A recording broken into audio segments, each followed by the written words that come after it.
ಹರಿ ಓಂ ನಿತ್ಯಾನಿತ್ಯ ಜಗದ್ಧಾತ್ರೆ ನಿತ್ಯ ಜಗದ್ಧಾತ್ರೆ ನಿತ್ಯಾಯ ಜ್ಞಾನಮೂರ್ತಯೇ ನಿತ್ಯಾಯ ಜ್ಞಾನಮೂರ್ತಯೇ ಪೂರ್ಣಾನಂದಾಯ ಹರಯೇ ಪೂರ್ಣಾನಂದಾಯ ಹರೇ ಸರ್ವಯಜ್ಞ ಭುಜೇ ನಮಃ ಸರ್ವಯಜ್ಞ ಭುಜೇ ನಮಃ ಯಸ್ಮಾತ್ ಬ್ರಹ್ಮೇಂದ್ರ ರುದ್ರಾದಿ ಯಸ್ಮಾತ್ ಬ್ರಹ್ಮೇಂದ್ರ ರುದ್ರಾದಿ ದೇವತಾನಾಂ ಶ್ರೇಯೋಪಿ ಚ ದೇವತಾನಾಂ ಶ್ರೇಯೋಪಿ ಚ ಜ್ಞಾನಸ್ಫೂರ್ತಿಃ ಸದಾ ತಸ್ಮೈ ಜ್ಞಾನಸ್ಫೂರ್ತಿಃ ತದಾ ತಸ್ಮೈ ಹರಯೇ ಗುರವೇ ನಮಃ.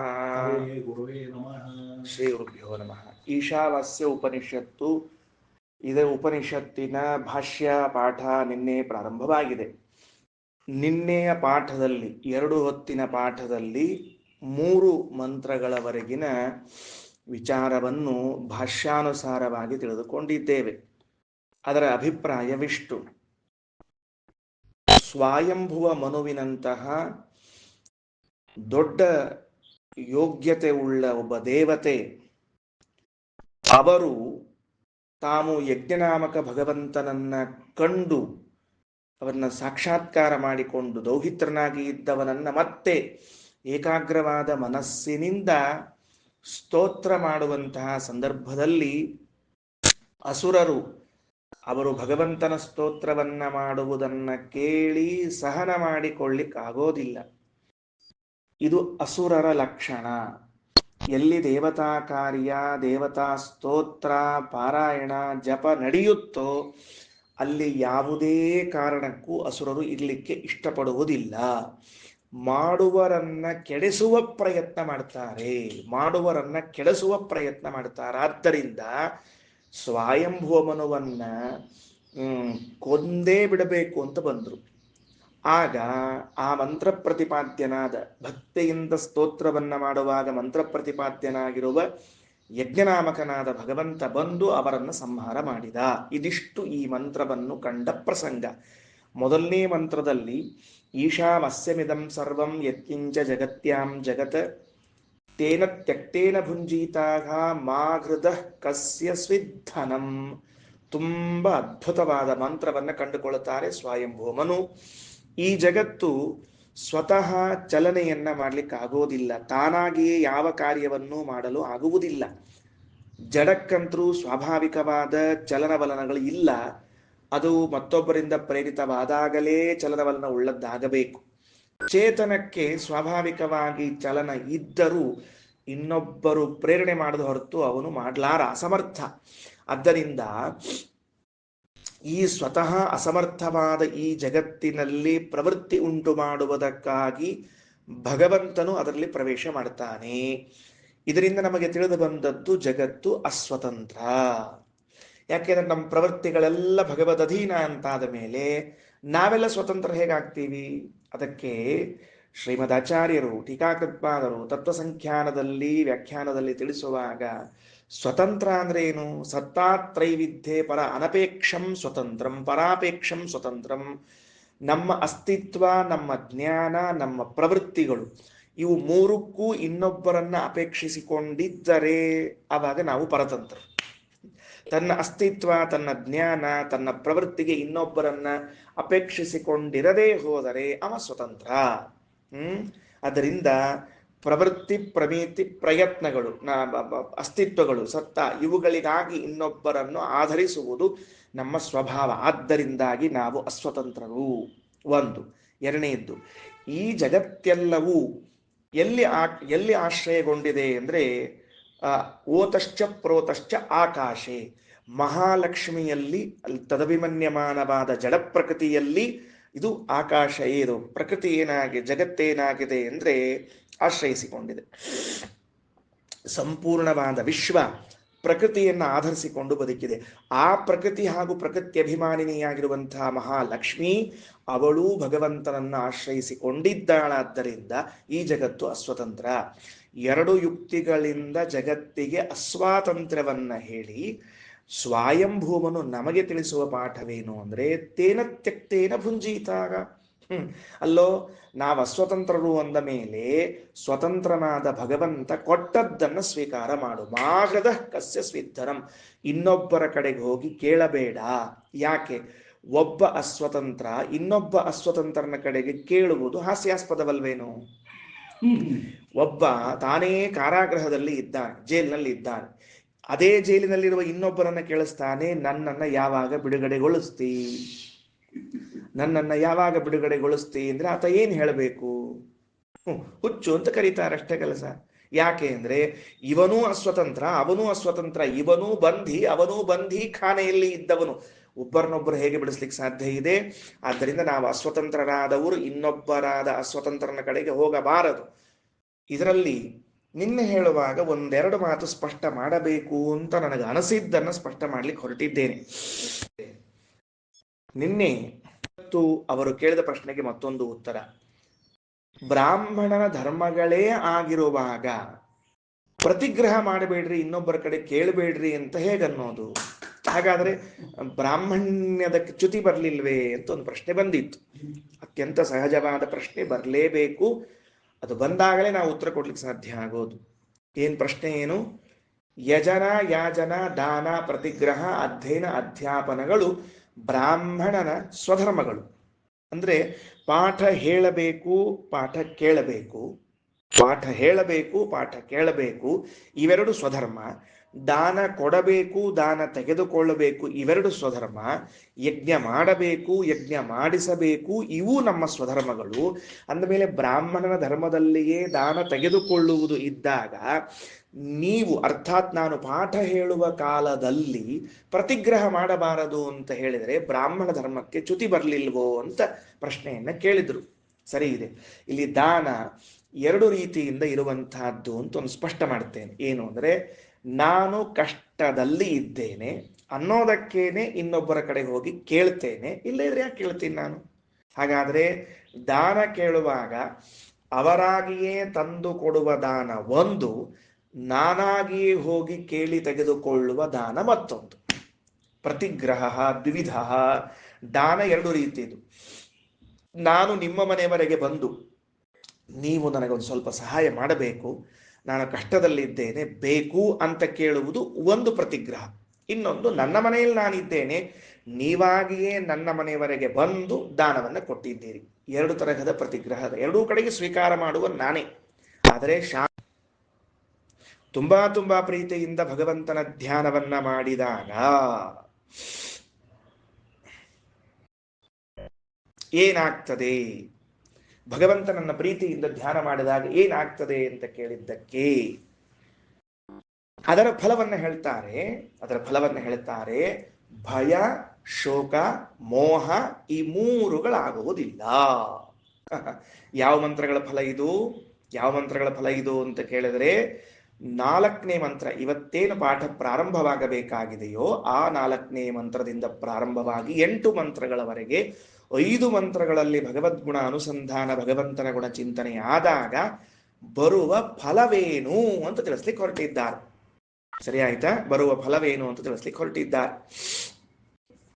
ಮೊದಲನೇ ಮಂತ್ರದಲ್ಲಿ ನಮ್ಮ ಅಸ್ವಾತಂತ್ರ್ಯವನ್ನ ತಿಳಿಸಿಕೊಟ್ರು. ನೀನು ಅಸ್ವತಂತ್ರನಾದದ್ದರಿಂದ ಇನ್ನೊಬ್ಬ ಅಸ್ವತಂತ್ರನ ಕಡೆಗೆ ಬೇಡ್ಲಿಕ್ಕೆ ಹೋಗಬೇಡ. ಬೇಡಿ ದಾನ ಪಡೆಯುವಕ್ಕಿಂತ ಅವರಾಗಿ ಕೊಟ್ಟ ದಾನ ಶ್ರೇಷ್ಠ. ವರ್ಣಾಶ್ರಮೋಚಿತ ಕರ್ಮಗಳನ್ನ ಮಾಡದೆ ಹೋದ ಪ್ರಸಂಗದಲ್ಲಿ ಎಂಥೆಂಥವರಿಗೋ ಆ ಅಪರೋಕ್ಷ ಜ್ಞಾನಿಗಳಿಗೆ ಪರಿಸ್ಥಿತಿ ಗಂಭೀರವಾಗ್ತದೆ. ಭಗವಂತನ ಜ್ಞಾನ ಮಾಡಿಕೊಳ್ಳುವುದರಲ್ಲಿ ಉದಾಸೀನವನ್ನು, ದ್ವೇಷವನ್ನು, ಬೆನ್ನಹಾಕುವಿಕೆಯನ್ನು ಮಾಡಿದರೆ ಆಗ ಆಗುವ ಫಲವೇನು ಅಂತ ಕೇಳಿದ್ರೆ ಅಂಧಂತಮಸ್ಸು ಅಂತ ಇಷ್ಟು ಎಚ್ಚರವನ್ನ ಕೊಟ್ಟು, ಈಗ 4ನೇ ಮಂತ್ರದಲ್ಲಿ ಭಗವಂತನ ಗುಣಾನುಸಂಧಾನ, ತುಂಬಾ ಸುಂದರವಾದ ಗುಣಾನುಸಂಧಾನವದ ನೋಡ್ರಿ. ಮೊದಲನೆಯದ್ದು ಅನೇಜದೇಕಂ, ಮನಸ್ಸಲ್ಲಿ ಹೇಳ್ಕೊಂಡ್ಬಿಡ್ರಿ ಮಂತ್ರವನ್ನ. ಅನೇಜದೇಕಂ ಮನಸೋ ಜವೀಯೋ ನೈನದ್ದೇವ ಆಪ್ತುವನ್ ಪೂರ್ವಮರ್ಷತ್ ತದ್ಧಾವತೋ ಅನ್ಯಾನತ್ತೇತಿ ತಿಷ್ಠತ್ ತಸ್ಮಿನ್ನಪೋ ಮಾತರಿಶ್ವಾ ದದಾತಿ. ಯಾವ ಮಂತ್ರ? 4ನೇ ಮಂತ್ರ. ಮಂತ್ರ ಓದಿಬಿಟ್ಟಿದ್ದೇನೆ, ನೀವು ಮನಸ್ಸಿನಾಗ ಓದ್ಕೊಂಡ್ಬಿಟ್ಟೀರಿ ಅಂತ ತಿಳ್ಕೊಂಡ್ಬಿಡ್ರಿ. ಮುಂದ ಅನೇಜದೇಕಂ ಮನಸೋ ಜವೀಯೋ ನೈನದ್ದೇವ ಆಪ್ನುವನ್ ಪೂರ್ವಮರ್ಷತ್ ತದ್ಧಾವತೋ ಅನ್ಯಾನತ್ತೇತಿ ತಿಷ್ಠತ್ ತಸ್ಮಿನ್ನಪೋ ಮಾತರಿಶ್ವಾ ದದಾತಿ. ಎಷ್ಟು ಅಂಶಗಳು, ಎಷ್ಟು ಅಂಶಗಳು! ಯಾವ ಶಬ್ದದ ಅರ್ಥವನ್ನ ನಾನು ಹೇಳಲಿ? ಶ್ರೀಮದಾಚಾರ್ಯರ ವ್ಯಾಖ್ಯಾನವನ್ನಿಟ್ಟುಕೊಂಡು ಮಾತಾಡಿದರೆ ಮೊದಲನೇ ಗುಣ ಏನು ದೇವರದ್ದು ಅಂದ್ರೆ ಅನೇಜತ್. ಅವ ಇನ್ಯಾರಿಗೋ ಹೆದರಿಕೊಂಡು ಕೂಡುವನಲ್ಲ. ಏನ್ರಿ, ನಮ್ಮಂತೆ ಭಗವಂತ ಇತರರಿಗೆ ಹೆದರಿ ನಡುಗುವ ಸ್ವಭಾವದವನಲ್ಲ. ಅನೇಜತ್. ಈ ಮಾತು ಯಾಕೆ ಬಂದಿದೆ ಅಂದ್ರೆ, ಈಗ ಸ್ವಯಂಭೂ ಮನುವಿನ ಮನಸ್ಸಿನಲ್ಲಿ ಇದ್ದದ್ದೇನು? ರಾಕ್ಷಸರು ಬಂದು ನನ್ನ ತಿನ್ನುತ್ತಾರೆ, ನನ್ನನ್ನು ಕೊಲ್ಲುತ್ತಾರೆ ಎಂಬ ಭಯ ಆವರಿಸಿದ್ದರಿಂದ ಯಾವ ಭಗವದ್ ರೂಪದ ಉಪಾಸನೆ ಮಾಡ್ತಿದ್ದಾನೆ, ಭಗವಂತನ ಯಾವ ಗುಣವನ್ನ ಚಿಂತನೆ ಮಾಡ್ತಿದ್ದಾನೆ? ದೇವರು ಅನೇಜತ್, ಭಯರಹಿತ. ಭಯರಹಿತ. ದೇವರನ್ನ ಏನಂತ ಉಪಾಸನೆ ಮಾಡಬೇಕು? ಅನೇಜತ್. ತೆಳಗ ಭಾಷ್ಯ ನೋಡ್ರಿ. ಅನೇಜನ್ ನಿರ್ಭಯತ್ವಾತ್. ಅನೇಜತ್ ನಿರ್ಭಯತ್ವಾತ್ ತಿಳಿತಾ? ನಿರ್ಭಯನಾದದ್ದರಿಂದ ದೇವರಿಗೆ ಅನೇಜತ್ ಅಂತ ಕರಿಬೇಕು. ಆ ಬ್ರಹ್ಮ, ಆ ಭಗವಂತ ಹೇಗಿದ್ದಾನೆ ಅಂದ್ರೆ ಭಯರಹಿತ, ಸ್ವಯಂ ಭಯರಹಿತ.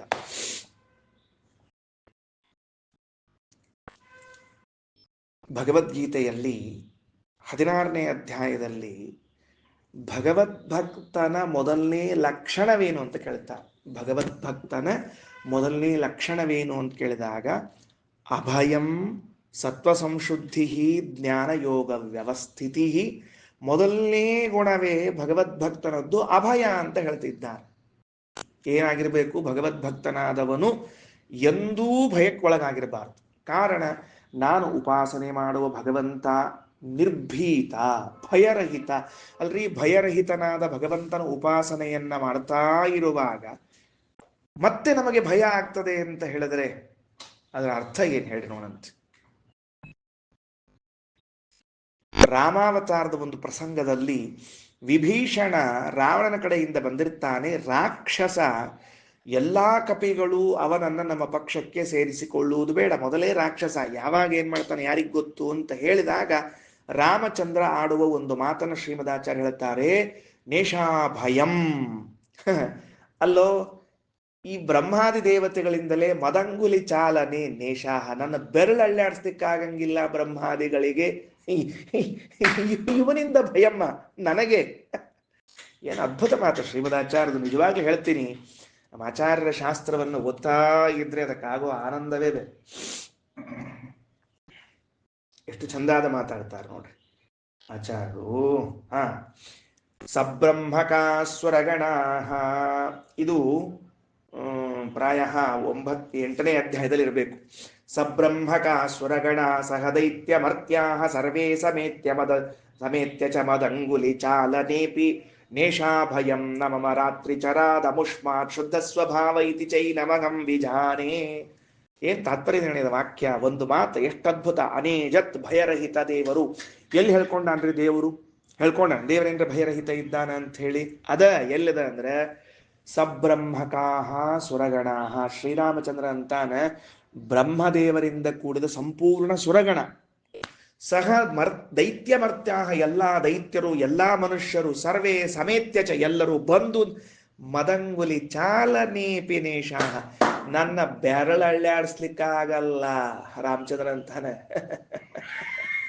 ಮದಂಗುಲಿ ಚಾಲನೆ ನ ನೇಷಾಹ ಭಯಂ ನ ಮಮ ಭಯಂ, ನನಗೆ ಭಯನೇ ಇಲ್ಲ ಅಂತ ವಿಭೀಷಣನ ಕರೆದುಕೊಳ್ಳುವಾಗ ಘೋಷಣೆ ಮಾಡಿದ ಶ್ರೀರಾಮಚಂದ್ರ, ಅನೇಜದೇಕಂ ಮನಸೋ ಜವೀಯೋ ನೈನದ್ದೇವ ಅಪ್ತವನ್ ಪೂರ್ವಮರ್ಷತ್. ಏನ್ ಅದ್ಭುತ ರೀ ಎಲ್ಲ. ಅದು ಸರ್ವಕ್ಷತ್ರಿಯರನ್ನ ಸಂಹಾರ ಮಾಡಿಕೊಂಡು ಪರಶುರಾಮ ಎದುರಿನಲ್ಲಿ ಬಂದು ನಿಂತಾಗ ದಶರಥ ಗಡ ಗಡ ಗಡ ಗಡ ಅಂತಾನ. ಏನಂತಾನ? ನೃಪೋ ಯಯಾಚೆ ಪ್ರಣಿಪತ್ಯ ಭೀತಃ. ದಶರಥ ಹೋಗಿ ಪರಶುರಾಮದೇವ್ರ ಕಾಲಿಗೆ ಬಿದ್ದು, ಸ್ವಾಮಿ ಮಾಫ್ ಕರ್ದೋ, ಬೇರೆ ಬೆಟ್ಟಕ್ಕೋ ಮಾಫ್ ಕರ್ದೋ, ಛೋಡ್ದೋ ಅಂತಾನ. ಗಡ ಗಡ ಗಡ ಗಡ ಅಂತಾನ. ರಾಮಚಂದ್ರ ಫಿಯರ್ಲೆಸ್ನೆಸ್, ಎಂಥ ಅದ್ಭುತವಾದ ಭಯರಹಿತನಾಗಿ ನಿಂತಿದ್ದಾನೆ. ಅಪ್ಪ ಸರಿ ಈ ಕಡೆ, ಏನಂತಾರವರು ರೋಣನಂತ ಋಷಿಗಳು ಅಂತ ಹೇಳಿ ನಿರ್ಭೀತನಾಗಿ ವ್ಯವಹಾರವನ್ನ ಮಾಡ್ತಾನೆ ರಾಮಚಂದ್ರ. ಇದು ಭಗವಂತನಲ್ಲಿ ಭಯರಹಿತನಾಗಿದ್ದಾನೆ ಭಗವಂತ. ಅವನು ಭಯರಹಿತ ಅನ್ನುವುದಕ್ಕೆ 2 ದೃಷ್ಟಾಂತ ರಾಮಾವತಾರದನ್ನು ಕೊಟ್ಟಿದ್ದೇನೆ. ಅನೇಜ ನಿರ್ಭಯತ್ವಾತ್, ಒಟ್ಟಾರೆ ಭಯ ಇಲ್ಲ. ಅದಕ್ಕೆ ಭಗವದ್ಭಕ್ತನಾದವನು ಮೊದಲು ಸಂಪಾದಿಸಬೇಕಾದ, ಮೊದಲು ಅವನಲ್ಲಿ ಇರಬೇಕಾದ ಗುಣ ಯಾವುದು ಅಂತ ಕೇಳಿದರೆ ಅಭಯ. ಅಭಯ ಇರಬೇಕು. ಭಯ ಯಾಕೆ ಬರ್ತದ ಅಂತ ಯಾರೊಬ್ರು ಕೇಳಿದ್ರಂತ, ಸುಮ್ಮನೆ ಭಯ ಯಾಕೆ ಬರ್ತದ ಅಂತ ಯಾರೋ ಕೇಳಿದ್ರಂತ. ಭಯ ಯಾಕೆ ಬರ್ತದ ಅಂದ್ರೆ ಅಜ್ಞಾನ ಇದ್ದದಕ್ಕೆ ಬರ್ತದ ಅಂತ ಉತ್ತರ ಕೊಟ್ರಂತ. ಭಯ ಯಾಕೆ ಬರ್ತದ? ಅಜ್ಞಾನದ ಮರಿ ಅದು. ನನಗೆ ಗೊತ್ತಿಲ್ಲ ಆದ್ರಿಂದ ಭಯ ಬರ್ಲಿಕ್ಕತ್ತದ. ನೆನ್ಪಿಟ್ಕೊಳ್ರಿ, ದೇವರಿಗೆ ಭಯ ಯಾಕೆ ಬರೋದಿಲ್ಲ ಅಂದ್ರೆ ಅವ ಸರ್ವಜ್ಞನಾದ್ರಿಂದ ಭಯ ಬರ್ಲಿಕ್ಕೆ ಅವಕಾಶ ಇಲ್ಲ. ಒಂದಕ್ಕೊಂದು ಕಾರ್ಯಕಾರಣ ಭಾವ.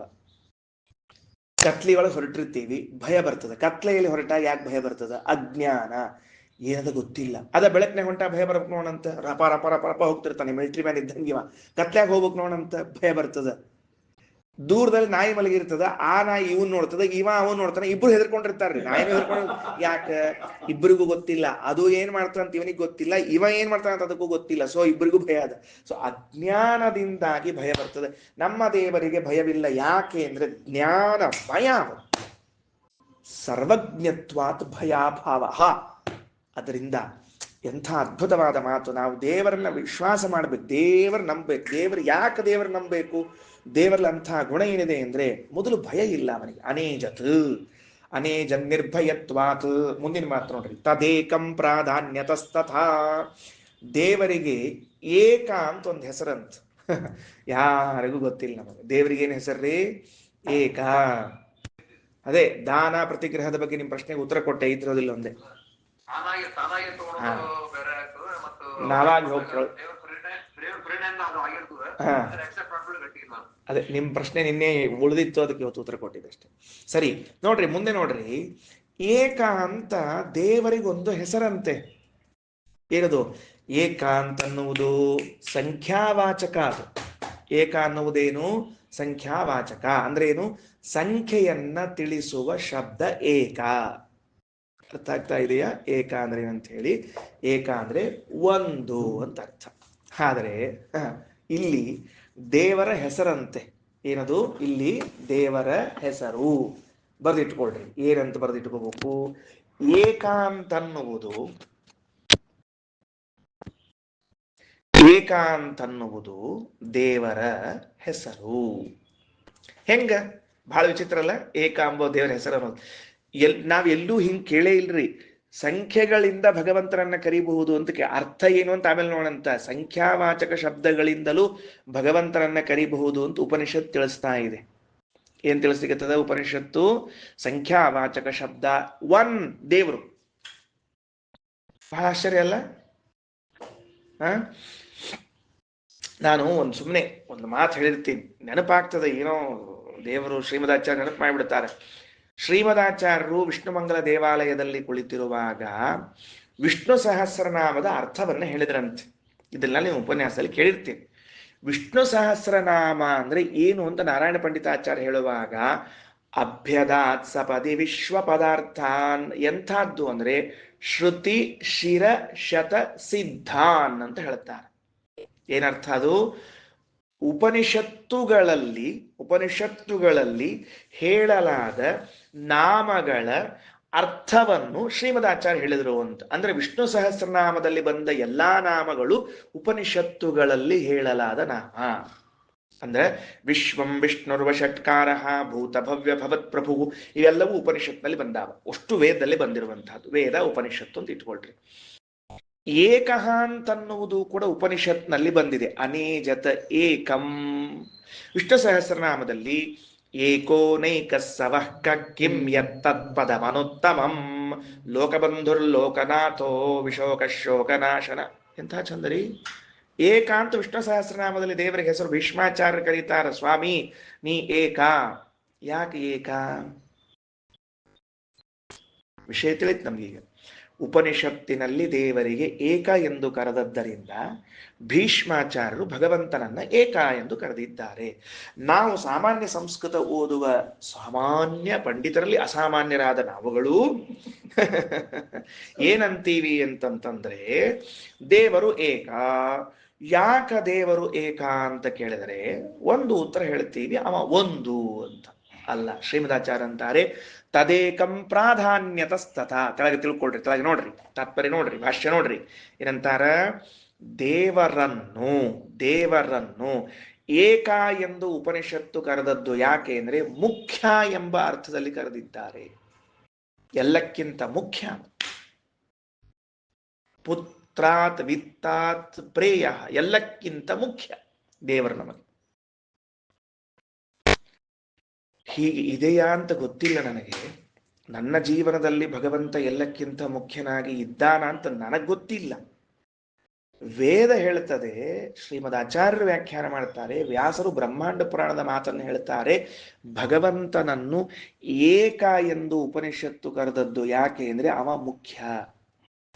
ನಿಮ್ಮ ಜೀವನದಲ್ಲಿ ಏನು ಮುಖ್ಯನೋ, ಹಣ ಗಳಿಸುವುದು ಮುಖ್ಯವ, ಆಸ್ತಿ ಗಳಿಸುವುದು ಮುಖ್ಯವ, ಕೀರ್ತಿ ಗಳಿಸುವುದು ಮುಖ್ಯವ, ಮದುವೆ ಮಾಡಿಕೊಳ್ಳುವುದು, ಮಕ್ಕಳು ಮಾಡಿಕೊಳ್ಳುವುದು ಮುಖ್ಯವ ಅಂದ್ರೆ ಅವರವರಿಗೆ ಅವರವರದ್ದು ಮುಖ್ಯ. ವೇದ ಹೇಳ್ತದೆ ನಿನಗೆ ಯಾವುದು ಮುಖ್ಯ ಆಗಲಿ ಅಂದ್ರೆ ಭಗವಂತನು ನಿನಗೆ ಮುಖ್ಯನಾಗಲಿ. ಮುಖ್ಯ ಅಂದ್ರೆ ಏನರ್ಥ ಹೇಳೋಣಂತೆ. ಮುಖ್ಯ ಅಂದ್ರೆ ಏನ್ ಹೇಳ್ರಿ, ಹಂಗಾರೆ ಏನಾಯ್ತು? ಭಗವಂತನು ಪ್ರಧಾನ, ಭಗವಂತನು ಮುಖ್ಯ ಅಂದ್ರೆ ಉಳಿದದ್ದೆಲ್ಲವೂ ಗೌಣವಾಗಬೇಕು, ಉಳಿದದ್ದೆಲ್ಲವೂ ಇಂಪಾರ್ಟೆಂಟ್ ಅಲ್ಲ ಅಂತ ಆಗಬೇಕು. ಆಗ ದೇವರು ಮುಖ್ಯ ಅಂತನ್ನುವುದು ತೋರಿಸಿಕೊಡ್ತದೆ. ದೇವರ ಪೂಜೆಯನ್ನ ಮಾಡು, ದೇವರ ಪೂಜೆಯನ್ನ ಮಾಡು, ಉಳಿದದ್ದನ್ನ ಗೌಣ ಮಾಡು. ಪೇಪರ್ ಓದೋದು, ಮೊಬೈಲ್ ನೋಡೋದು, ಟಿವಿ ನೋಡೋದು, ಹಾಳು ಹರಟಿ ಹೊಡೆಯೋದು ಎಲ್ಲ ಗೌಣ ಮಾಡು. ಚಹಾ ಕುಡಿಯೋದು ಗೌಣ ಮಾಡು. ಒಂದ್ ಸ್ವಲ್ಪ ದಿವಸ ಮೊದಲು ಪೂಜೆ ಮಾಡು. ಕುಡಿದು ಪೂಜೆ ಮಾಡ್ತೀನಿ ಇನ್ನೋರು ಕೆಲವರು ಇದ್ದಾರೆ, ಹೋಗ್ಲಿ ಬಿಡ್ರಿ, ಏನ್ ಮಾಡಿ ಬರೋದಿಲ್ಲ. ಅದಕ್ಕೆ ಪೂಜೆ ಮಾಡು. ಯಾಕ ಅಂದ್ರೆ ಪ್ರಧಾನ ಅಪ್ರಧಾನ ಗೊತ್ತಾಗ್ತದೆ ನಿನಗೀಗ. ಯಾವ್ದು ಪ್ರಧಾನ? ಕುಡಿಯುವುದು ಪ್ರಧಾನವ, ಪೂಜೆ ಪ್ರಧಾನವ? ಟಿವಿ ಪ್ರಧಾನವ, ಪೂಜೆ? ಎದ್ದು ಕೂಡಲೇ ಪೇಪರ್ ನೋಡುವಂತಹ ಚಟ ಬಂದಿದೆ ಅಂದ್ರೆ ದೇವ್ರ ಪ್ರಧಾನ ಅಲ್ಲ, ನಮಗೆ ಪೇಪರ್ ಪ್ರಧಾನ ಅಂತ ಅರ್ಥ. ಮೊದಲು ದೇವರಿಗೆ ಜಾಗ ಕೊಡು, ಮೊದಲು ದೇವರ ಕೆಲಸ ಮಾಡು, ಆಮೇಲೆ ಉಳಿದದ್ದು ಮಾಡು. ಹಿಂಗೆ ಯಾರು ಬೇಡ ಅಂದಾರ? ಅರ್ಥ ಆಯ್ತಾ? ಆದ್ದರಿಂದ ಏಕಂ ಪ್ರಾಧಾನ್ಯತಸ್ತದ, ದೇವರಿಗೆ ಏಕ ಅಂತ ಕರೀತಾರೆ ಪ್ರಧಾನನಾದದ್ದರಿಂದ. ಇದು ಒಂದು. ಇನ್ನೊಂದು ಮಾತನ್ನ ಭಾಗವತ ತಾತ್ಪರ್ಯದಲ್ಲಿ ಶ್ರೀಮದ್ ಆಚಾರ್ಯ ಇದಕ್ಕೆ ವ್ಯಾಖ್ಯಾನ ಮಾಡ್ತಾರೆ, ಏಕ ಶಬ್ದಕ್ಕೆ ವ್ಯಾಖ್ಯಾನ ಮಾಡ್ತಾರೆ. ಇದು ಈಶಾವಾಸ್ಯದಲ್ಲಿ ಪ್ರಧಾನ ಅಂತ ಹೇಳಿದ್ದಾರೆ. ಇದರ ಬಗ್ಗೆ ಸ್ವಲ್ಪ ವಿವರಣೆಯನ್ನು ಕೊಡ್ತಾರೆ ಶ್ರೀಮದ್ ಆಚಾರ್ಯರು. ತ್ರೈಕಾಲ್ಯ ಅಂತ ಗ್ರಂಥದ ಹೆಸರಂತೆ. ಏನು ವಿಚಿತ್ರವಾದ ಗ್ರಂಥ ತ್ರೈಕಾಲ್ಯೆ. ಗ್ರಂಥದ ಹೆಸರೇನು? ತ್ರೈಕಾಲ್ಯ. ಅದರೊಳಗೆ ಏನ್ ಹೇಳ್ತಾರೆ ಅಂದ್ರೆ, ಅಲ್ಲಿ ಉದ್ಧವ ಕೃಷ್ಣನಿಗೆ ಕೇಳ್ತಾನಂತೆ, ಕೃಷ್ಣ ಜ್ಞಾನ ಅಂದ್ರೆ ಏನು ಅಂತ ಕೇಳ್ತಾನಂತೆ. ಯಾವಾಗ ಉದ್ಧವನು ಕೃಷ್ಣನ ಬಳಿ ಏಕಾಂತದಲ್ಲಿ ಕುಳಿತಾಗ, ಕೃಷ್ಣ ಜ್ಞಾನ ಅಂದ್ರೆ ಏನೋ ಅಂತ ಕೇಳಿದ್ದಕ್ಕೆ ಉತ್ತರ ಕೊಡ್ತಾನ, ಜ್ಞಾನಂಚ ಐಕಾತ್ಮ್ಯ ದರ್ಶನಂ. ಕೃಷ್ಣ ಹೇಳ್ತಾನೆ, ಐಕಾತ್ಮ್ಯ ದರ್ಶನವೇ ಜ್ಞಾನ ಎಂದು ಕರೆಸಿಕೊಳ್ಳುತ್ತದೆ. ಹೌದಾ? ಏನು ಐಕಾತ್ಮ್ಯ ದರ್ಶನ ಅಂದ್ರೆ ಏನು? ಶ್ರೀಮದಾಚಾರ್ಯರು ಅಲ್ಲಿ ಭಾಗವತ ತಾತ್ಪರ್ಯದಲ್ಲಿ ಬರೀತಾರೆ, ಏಕ ಪ್ರಧಾನ ಉದ್ದಿಷ್ಟ ವಿಷ್ಣೋ ಪ್ರಾಧಾನ್ಯ ದರ್ಶನಂ ಐಕಾತ್ಮ್ಯ ದರ್ಶನಂ ಪ್ರೋಕ್ತಂ ಸರ್ವಜ್ಞಾನೋತ್ತಮಂಚ ತತ್. ಎಲ್ಲ ಜ್ಞಾನಗಳಲ್ಲಿ ಉತ್ತಮ ಯಾವುದು ಅಂದ್ರೆ ವಿಷ್ಣು ಪ್ರಧಾನ, ವಿಷ್ಣು ಮುಖ್ಯ, ವಿಷ್ಣು ಸರ್ವೋತ್ತಮ ಎಂದು ತಿಳಿದುಕೊಳ್ಳುವುದೇ ಐಕಾತ್ಮ್ಯ ಜ್ಞಾನವೆಂದು ಕರೆಸಿಕೊಳ್ಳುತ್ತದೆ. ಅದು ಎಲ್ಲ ಜ್ಞಾನಗಳಿಗಿಂತಲೂ ಶ್ರೇಷ್ಠ, ಎಲ್ಲ ಜ್ಞಾನಗಳಿಗಿಂತಲೂ ಶ್ರೇಷ್ಠ. ಜ್ಞಾನಗಳಲ್ಲಿ ಅನೇಕವ. ವಾಯುದೇವರ ಜೀವೋತ್ತಮತ್ವ ಅದ, ದೇವತಾ ತಾರತಮ್ಯ ಅದ, ಜಗತ್ ಸತ್ಯತ್ವ ಅದ, ಕರ್ಮ ಅದ, ಸುಖ ದುಃಖಗಳವ. ಈ ಎಲ್ಲಾ ಜ್ಞಾನಗಳಿಗಿಂತಲೂ ಶ್ರೇಷ್ಠ ಜ್ಞಾನ ಯಾವುದು? ಭಗವಂತನ ಉತ್ತಮತ್ವ, ಭಗವಂತನ ಪ್ರಾಧಾನ್ಯ. ಅದನ್ನೇ ಐಕಾತ್ಮ್ಯ ದರ್ಶನ ಎಂದು ಕರೆಯುತ್ತಾರೆ. ಉದ್ಧವ, ಇದೇ ಜ್ಞಾನ ಶಬ್ದದ ಅರ್ಥಪ ಅಂತ ಹೇಳಿ ಕೃಷ್ಣ ಹೇಳಿದ್ದಾನೆ ಅಂತ ಶ್ರೀಮದಾಚಾರ್ಯ ವ್ಯಾಖ್ಯಾನ ಮಾಡ್ತಾರೆ. ಇನ್ನು ಶ್ರೀಮದಾಚಾರ್ಯರು ಮತ್ತೆ ಭಾಗವತ ತಾತ್ಪರ್ಯದಲ್ಲಿ ಹೇಳುವಾಗ, ಷಷ್ಠಸ್ಕಂದದ ತಾತ್ಪರ್ಯದಲ್ಲಿ ಹೇಳುವಾಗ, ಯಾಕೆ ದೇವರಿಗೆ ಏಕ ಅಂತ ಕರೀತಾರೆ ಅಂದ್ರೆ ಅಸಹಾಯಸ್ತು ಏಕಃ ಅನನ್ಯಾಪೇಕ್ಷತಸ್ತ್ವೇಕೋ ಹರಿಹಿ. ಇನ್ನೊಬ್ಬರ ಸಹಾಯವಿಲ್ಲದೆ ಎಲ್ಲ ಕೆಲಸ ಮಾಡ್ತಾನಾದ್ರಿಂದ ದೇವರಿಗೆ ಏಕ ಅಂತ ಕರಿಬೇಕು. ಅಂದ್ರೆ ಸ್ವತಂತ್ರ. ಏನು ಬರೆದುಕೊಳ್ಳ್ರಿ, ಮೂರನೇ ಅರ್ಥ ಹೇಳಿದ್ದೇನೆ. ಏಕ ಶಬ್ದಕ್ಕ ಅಲ್ಲ, ಎರಡನೇ ಅರ್ಥ. ಒಂದನೇ ಅರ್ಥ ಪ್ರಧಾನ ಅಂತ ಅರ್ಥ, ದೇವರು ಎಲ್ಲಕ್ಕಿಂತ ಮುಖ್ಯ. ಈ ಜ್ಞಾನ ಮಾಡಿಕೊಳ್ಳುವುದು ಎಲ್ಲ ಜ್ಞಾನಗಳಲ್ಲಿ ಉತ್ತಮ ಎಂಬುದಾಗಿ ಸ್ವತಃ ಶ್ರೀಕೃಷ್ಣನೇ ಮತ್ತೆ ಉದ್ಧವ ಗೀತೆಯಲ್ಲಿ ಹೇಳಿಕೊಡ್ತಾನೆ. ಎರಡನೇ ಅರ್ಥ, ದೇವರು ಸಹಾಯ ಬಯಸುವುದಿಲ್ಲ, ಆದ್ದರಿಂದ ಏಕಃ. ನಮ್ಮಿಂದ ಏನು ಸಹಾಯ ಬೇಕಾಗಿಲ್ಲ. ಪ್ಲೀಸ್ ಕೊಂಚಂ ಹೆಲ್ಪ್ చేస్తారా ಅಂತ ನಿಮ್ಮನ್ನು ಕೇಳಲ್ಲ, ಯಾರನ್ನು ಕೇಳಲ್ಲ ಹೆಲ್ಪ್ ಮಾಡುವಂತ. ಯಾಕೆ ಅಂದ್ರೆ ಸ್ವತಂತ್ರನಾದದ್ದರಿಂದ. ಇದು ತಾತ್ಪರ್ಯಾರ್ಥ. ಸ್ವತಂತ್ರನಾದದ್ದರಿಂದ ಎಂಬ ತಾತ್ಪರ್ಯಾರ್ಥ. ಏಕ ಶಬ್ದಕ್ಕೆ ಅರ್ಥ ಅನನ್ಯಾಪೇಕ್ಷ, ಇನ್ನೊಬ್ಬರ ಅಪೇಕ್ಷೆ ಇಲ್ಲ, ಅಸಹಾಯ ಅಂತ ಎರಡನೇ ಅರ್ಥ. ಮೂರನೇ ಅರ್ಥ ಏನ್ ಗೊತ್ತಾ? ಶ್ರೀಮದಾಚಾರ್ಯರು ಗೀತಾ ತಾತ್ಪರ್ಯದ 11ನೇ ಅಧ್ಯಾಯದಲ್ಲಿ ಹೇಳುವಾಗ ಏಷ ಏವ ಕರೋತಿ ಇತಿ ಏಕಃ. ಭಾರಿ ಆಶ್ಚರ್ಯ. ಏಕ ಅಬ್ರಿವೇಶನ್ ಅಂತ ಕರೀತಾರೆ ಶ್ರೀಮದಾಚಾರ್ಯರು. ಇದು ಏಕ ಅಂತ ಅನ್ನುವುದು ಒಂದು ಸೆಂಟೆನ್ಸಿನ ಅಬ್ರಿವೇಶನ್ ಅಂತ. ಯಾವ ಸೆಂಟೆನ್ಸಿನ ಅಬ್ರಿವೇಶನ್? ಸಂಕ್ಷೇಪ ರೂಪ ಅದು. ಯಾವುದು? ಏಷಃ ಏವ ಕರೋತಿ ಇತಿ ಏಕಃ. ಹೆಂಗ್ ಬರ್ಕೋಬೇಕು ಅದನ್ನ? ಹಿಂಗ್ ಬರ್ಕೋಬೇಕು. ಏಷಃ ಏವ ಕರೋತಿ ಇತಿ ಏಕಃ.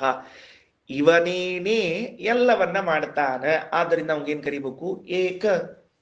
ಎಲ್ಲದ ಏಕ. ಏಷಃ ಅಂಬೋಲಿ ಎ, ಕರೋತಿ ಅಂಬೋಲಿ ಕ, ಎರಡೂ ಸೇರಿಸಿ ಏಷಃ ಏವ ಕರೋತಿ ಇತಿ ಏಕ ಅಂತ ಬರೆದಿದ್ದಾರೆ. ಶ್ರೀಮದಾಚಾರ್ಯರು ಗೀತಾ ತಾತ್ಪರ್ಯದ 11ನೇ ಅಧ್ಯಾಯದಲ್ಲಿ ಆನಂದವರು ಏನ್ ಹೇಳಿದ್ರು? ಏಷಃ ಏವ ಕರೋತಿ ಇತಿ ಏಕ. ಇವನೇನೇ ಎಲ್ಲವನ್ನ ಮಾಡ್ತಾನ, ಆದ್ರಿಂದ ಅವನಿಗೇನ್ ಕರಿಬೇಕು? ಏಕ ಎಂದು ಕರೆಯಬೇಕು. ಸರಿ ಹೋತಾ? ಒಂದ. ಬೃಹದಾರಣ್ಯಕ ಉಪನಿಷತ್ತಿನ ಭಾಷ್ಯದಲ್ಲಿ ಶ್ರೀಮದಾಚಾರ್ಯರು ಯಾಕೆ ದೇವರಿಗೆ ಏಕ ಅಂತ ಕರೀತಾರೆ ಅಂದ್ರೆ ತತ್ ಸದೃಶಃ ತತ್ಪರೋವ ನಾಸ್ತಿ ಇತಿ ಏಕಃ. ಅವನಿಗೆ ಸಮಾನನಾದವನು, ಅವನಿಗಿಂತ ಉತ್ತಮನಾದವನು ಮತ್ತೊಬ್ಬನಿಲ್ಲ, ಆದ್ದರಿಂದಾಗಿ ಅವನಿಗೆ ಏಕ ಎಂದು ಕರೆಯಬೇಕು. ಬರ್ಕೊಳ್ರಿ 4ನೇ ಅರ್ಥ. ಏಕಃ ಈಸ್ ಈಕ್ವಲ್ ಟು ಅವನಿಗೆ ಸದೃಶನಾದವನು, ಅವನಿಗಿಂತ ಉತ್ತಮನಾದವನು ಮತ್ತೊಬ್ಬನಿಲ್ಲ, ಆದ್ರಿಂದ ದೇವರಿಗೆ ಏಕ ಅಂತ ಕರೀತಾರೆ. ಎಷ್ಟು ಚಿಂತನೆ ಮಾಡ್ಲಿಕ್ಕೆ ಸಾಧ್ಯ ಅದ ನಿಮ್ ಕಡೆಯಿಂದ? ಅನೇಜದೇಕಂ ಮನಸೋಜವೀಯೋ ನೈನದ್ದೇವ ಆಪ್ನುವನ್ ಪೂರ್ವಮರ್ಷತ್ ತದ್ಧಾವತೋ ಅನ್ಯಾನತ್ತೇತಿ ತಿಷ್ಠತ್ ತಸ್ಮಿನ್ನಪೋ ಮಾತರಿಶ್ವಾ ದಧಾತಿ. ಆಚಾರ್ಯಂದ್ರು ತದೇಕಂ ಪ್ರಾಧಾನ್ಯತಸ್ತಥಾ. ದೇವರು ಪ್ರಧಾನ, ಮುಖ್ಯ, ಮರಿಬೇಡ, ನೀನೇನು ಬಿಟ್ಟುಕೋ. ಆದ್ರಿಂದ ಏಕ ಅಂತ ಕರಿಬೇಕು. ದೇವರು ಇನ್ನೊಬ್ಬರ ಅಪೇಕ್ಷೆಯನ್ನು ಇಟ್ಟುಕೊಳ್ಳುವುದಿಲ್ಲ, ಆದ್ರಿಂದ ಏಕ ಅಂತ ಕರಿಬೇಕು. ಅವನೇ ಎಲ್ಲವನ್ನ ಮಾಡ್ತಾನ, ಆದ್ದರಿಂದ ಏಕ ಅಂತ ಕರಿಬೇಕು. ಅವನಿಗೆ ಸದೃಶರಾದವರು, ಅವನಿಗಿಂತ ಉತ್ತಮರಾದವರು ಯಾರಿಲ್ಲ, ಆದ್ದರಿಂದ ಏಕ ಅಂತ ಕರಿಬೇಕು. ಮತ್ತೊಂದು ಮಾತನ್ನು ಹೇಳ್ತಾರೆ ಶ್ರೀಮದಾಚಾರ್ಯರು. ಏನು? ಛಾಂದೋಗ್ಯೋಪನಿಷತ್ತಿನ ಭಾಷೆಯಲ್ಲಿ ಹೇಳುವಾಗ ಸ್ವಗತ ಭೇದ ವರ್ಜನ ತೇಕಃ. ಬರ್ಕೊಳ್ರಿ ಮತ್ತೊಂದು ಅರ್ಥ, 5ನೇದ್ದು. ತನ್ನ ರೂಪದಲ್ಲಿ, ತನ್ನ ಗುಣಗಳಲ್ಲಿ, ತನ್ನ ಕ್ರಿಯೆಗಳಲ್ಲಿ ಯಾವುದರಲ್ಲಿಯೂ ಭೇದವಿಲ್ಲವಾದ್ರಿಂದ ಏಕ. ಒಂದೇ ಅವ ಒಂದೇ. ನಿಮ್ಮೊಳಗಿದ್ರು ಒಂದೇ, ನಮ್ಮೊಳಗಿದ್ರು ಒಂದೇ. ಸ್ವಗತ ಭೇದ ವರ್ಜಿತನಾದದ್ದರಿಂದ ಏಕಃ. 5ನೇ ಅರ್ಥ. 6ನೇ ಅರ್ಥ ಏನ್ ಗೊತ್ತೇನು? ಏಕಃ ಅನ್ನೋ ಶಬ್ದಕ್ಕ ಇದನ್ನ ಸತ್ಯಸಂಧ ತೀರ್ಥ ಶ್ರೀಪಾದಂಗಳವರು ವಿಷ್ಣು ಸಹಸ್ರನಾಮದ ವ್ಯಾಖ್ಯಾನದಲ್ಲಿ ಹೇಳ್ತಾರೆ. ಏಕಃ ಅನ್ನೋ ಶಬ್ದಕ್ಕ ಭಿನ್ನ ಅಂತ ಅರ್ಥ. ಏನು? ಏಕಃ ಎಂಬ ಶಬ್ದಕ್ಕ ಭಿನ್ನ ಅಂತ. ಯಾಕೆ ಅಂದ್ರೆ ಅಮರಕೋಶದಲ್ಲಿ ಏಕೇ ಮುಖ್ಯಾನ್ಯ ಕೇವಲಾಹ ಅನ್ನೋ ಶಬ್ದಕ್ಕ, ಏಕ ಶಬ್ದಕ್ಕ ಅನ್ಯ ಅಂತ ಅರ್ಥ ಬರ್ದ ನಮ್ಮ ಕೋಶಕಾರ. ಅದರಿಂದ ಏಕಃ ಅಂದ್ರೆ ಅಸ್ವತಂತ್ರವಾದ ಜಗತ್ತಿನಿಂದ ಭಿನ್ನ ಅಂತ ಅರ್ಥ. ಬರ್ಕೊಳ್ರಿ, ಏಕ ಶಬ್ದಕ್ಕೆ ಅರ್ಥ ಏನು? ಅಸ್ವತಂತ್ರವಾದ ಜಗತ್ತಿನಿಂದ ಭಿನ್ನ. ಸರಿ ಆಯ್ತಾ? ಸರಿ ಆಯ್ತು. ಎಷ್ಟನೇ ಅರ್ಥ ಇದು? 6ನೇ ಅರ್ಥ.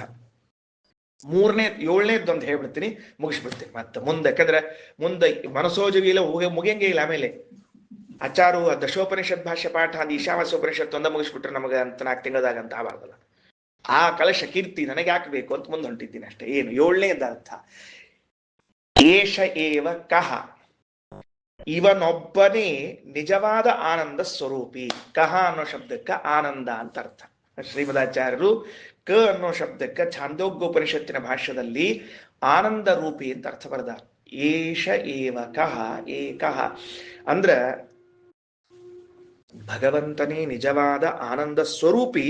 ಉಳಿದವರೆಲ್ಲ ಅವನ ಆನಂದದ ಪ್ರತಿಬಿಂಬದ ಒಂದು ಹನಿ ಆನಂದವನ್ನ ಉಣ್ಣವರಷ್ಟೇ. ಏನು? ಆನಂದವರು. ಭಗವಂತನೊಬ್ಬನೇ ನಿಜವಾಗಿ ಆನಂದ ರೂಪ. ನಾವೆಲ್ಲ ಅವನ ಆನಂದದ ಪ್ರತಿಬಿಂಬದ ಒಂದು ಹನಿ ಆನಂದವನ್ನು ಉಣ್ಣುವರಷ್ಟೇ. ಪ್ರತಿಬಿಂಬ ಅದು ಅವನ ಆನಂದ ಅಲ್ಲ. ಮತ್ತೆ ಅದರಿಂದ ನಮಗೇನ್ ಕರಿಬೇಕು ಅಂತ ಆಯ್ತು, ಭಗವಂತನಿಗೇನ್ ಕರೆದಂಗಾಯ್ತು, ಆನಂದ ಅಂತ ಏಕ ಅಂತ ಕರೆದಂತೆ ಆಯ್ತು. ಸರಿ, ಮುಂದೆ ಹೋಗೋಣ ಬನ್ನಿ. ಅನೇಜದೇಕಂ ಮನಸೋ ಜಡೀಯೋ ನೈನದ್ದೇವ ಆಪ್ನುವನ್ ಪೂರ್ವಪರ್ಷತ್ ತದ್ಧಾವತೋ ಅನ್ಯಾನತ್ತೇತಿ ತಿಷ್ಠತ ತಸ್ಮಿನ್ನಪೋ ಮಾತರಿಶ್ವ ದಧಾತಿ. ಎಷ್ಟು ಚಂದದ ಒಂದು. ಮೊದಲನೇದ್ದು ಅನೇಜತ್ ನಿರ್ಭಯತ್ವಾತ್ ಮುಗಿಸಿದರು. ಎರಡನೇ ಅರ್ಥ ತದೇಕಂ ಪ್ರಾಧಾನ್ಯತಸ್ತಥ, ದೇವರನ್ನ ಏಕ ಅಂತ ಯಾಕೆ ಕರಿಬೇಕು, ಪ್ರಧಾನನಾದದ್ದರಿಂದ ಎಕ್ಸೆಟ್ರಾ. ಇನ್ನ ಮನಸೋ ಜಲೀಯ, ಭಗವಂತ ಎಷ್ಟು ವೇಗದಿಂದ ಇದ್ದಾನ ಅಂದ್ರೆ ಮನಸ್ಸಿನ ವೇಗಕ್ಕಿಂತಲೂ ವೇಗ ಉಳ್ಳವನಾಗಿದ್ದಾನೆ. ಮತ್ತೊಂದು ಗುಣ ದೇವರಲ್ಲಿ ಚಿಂತನ, ಮೂರನೇ ಗುಣ ಚಿಂತನ. ಆಲೂರಾಚಾರ್ಯ ಬರ್ಕೋತಾರ, ಮನಸ್ಸಿನ ವೇಗಕ್ಕಿಂತಲೂ ವೇಗ ಇದೆ. ದೇವರ ವೇಗ ಎಷ್ಟದ, ಮನಸ್ಸಿನ ವೇಗಕ್ಕಿಂತಲೂ ವೇಗ ಅದ. ಸರಿ,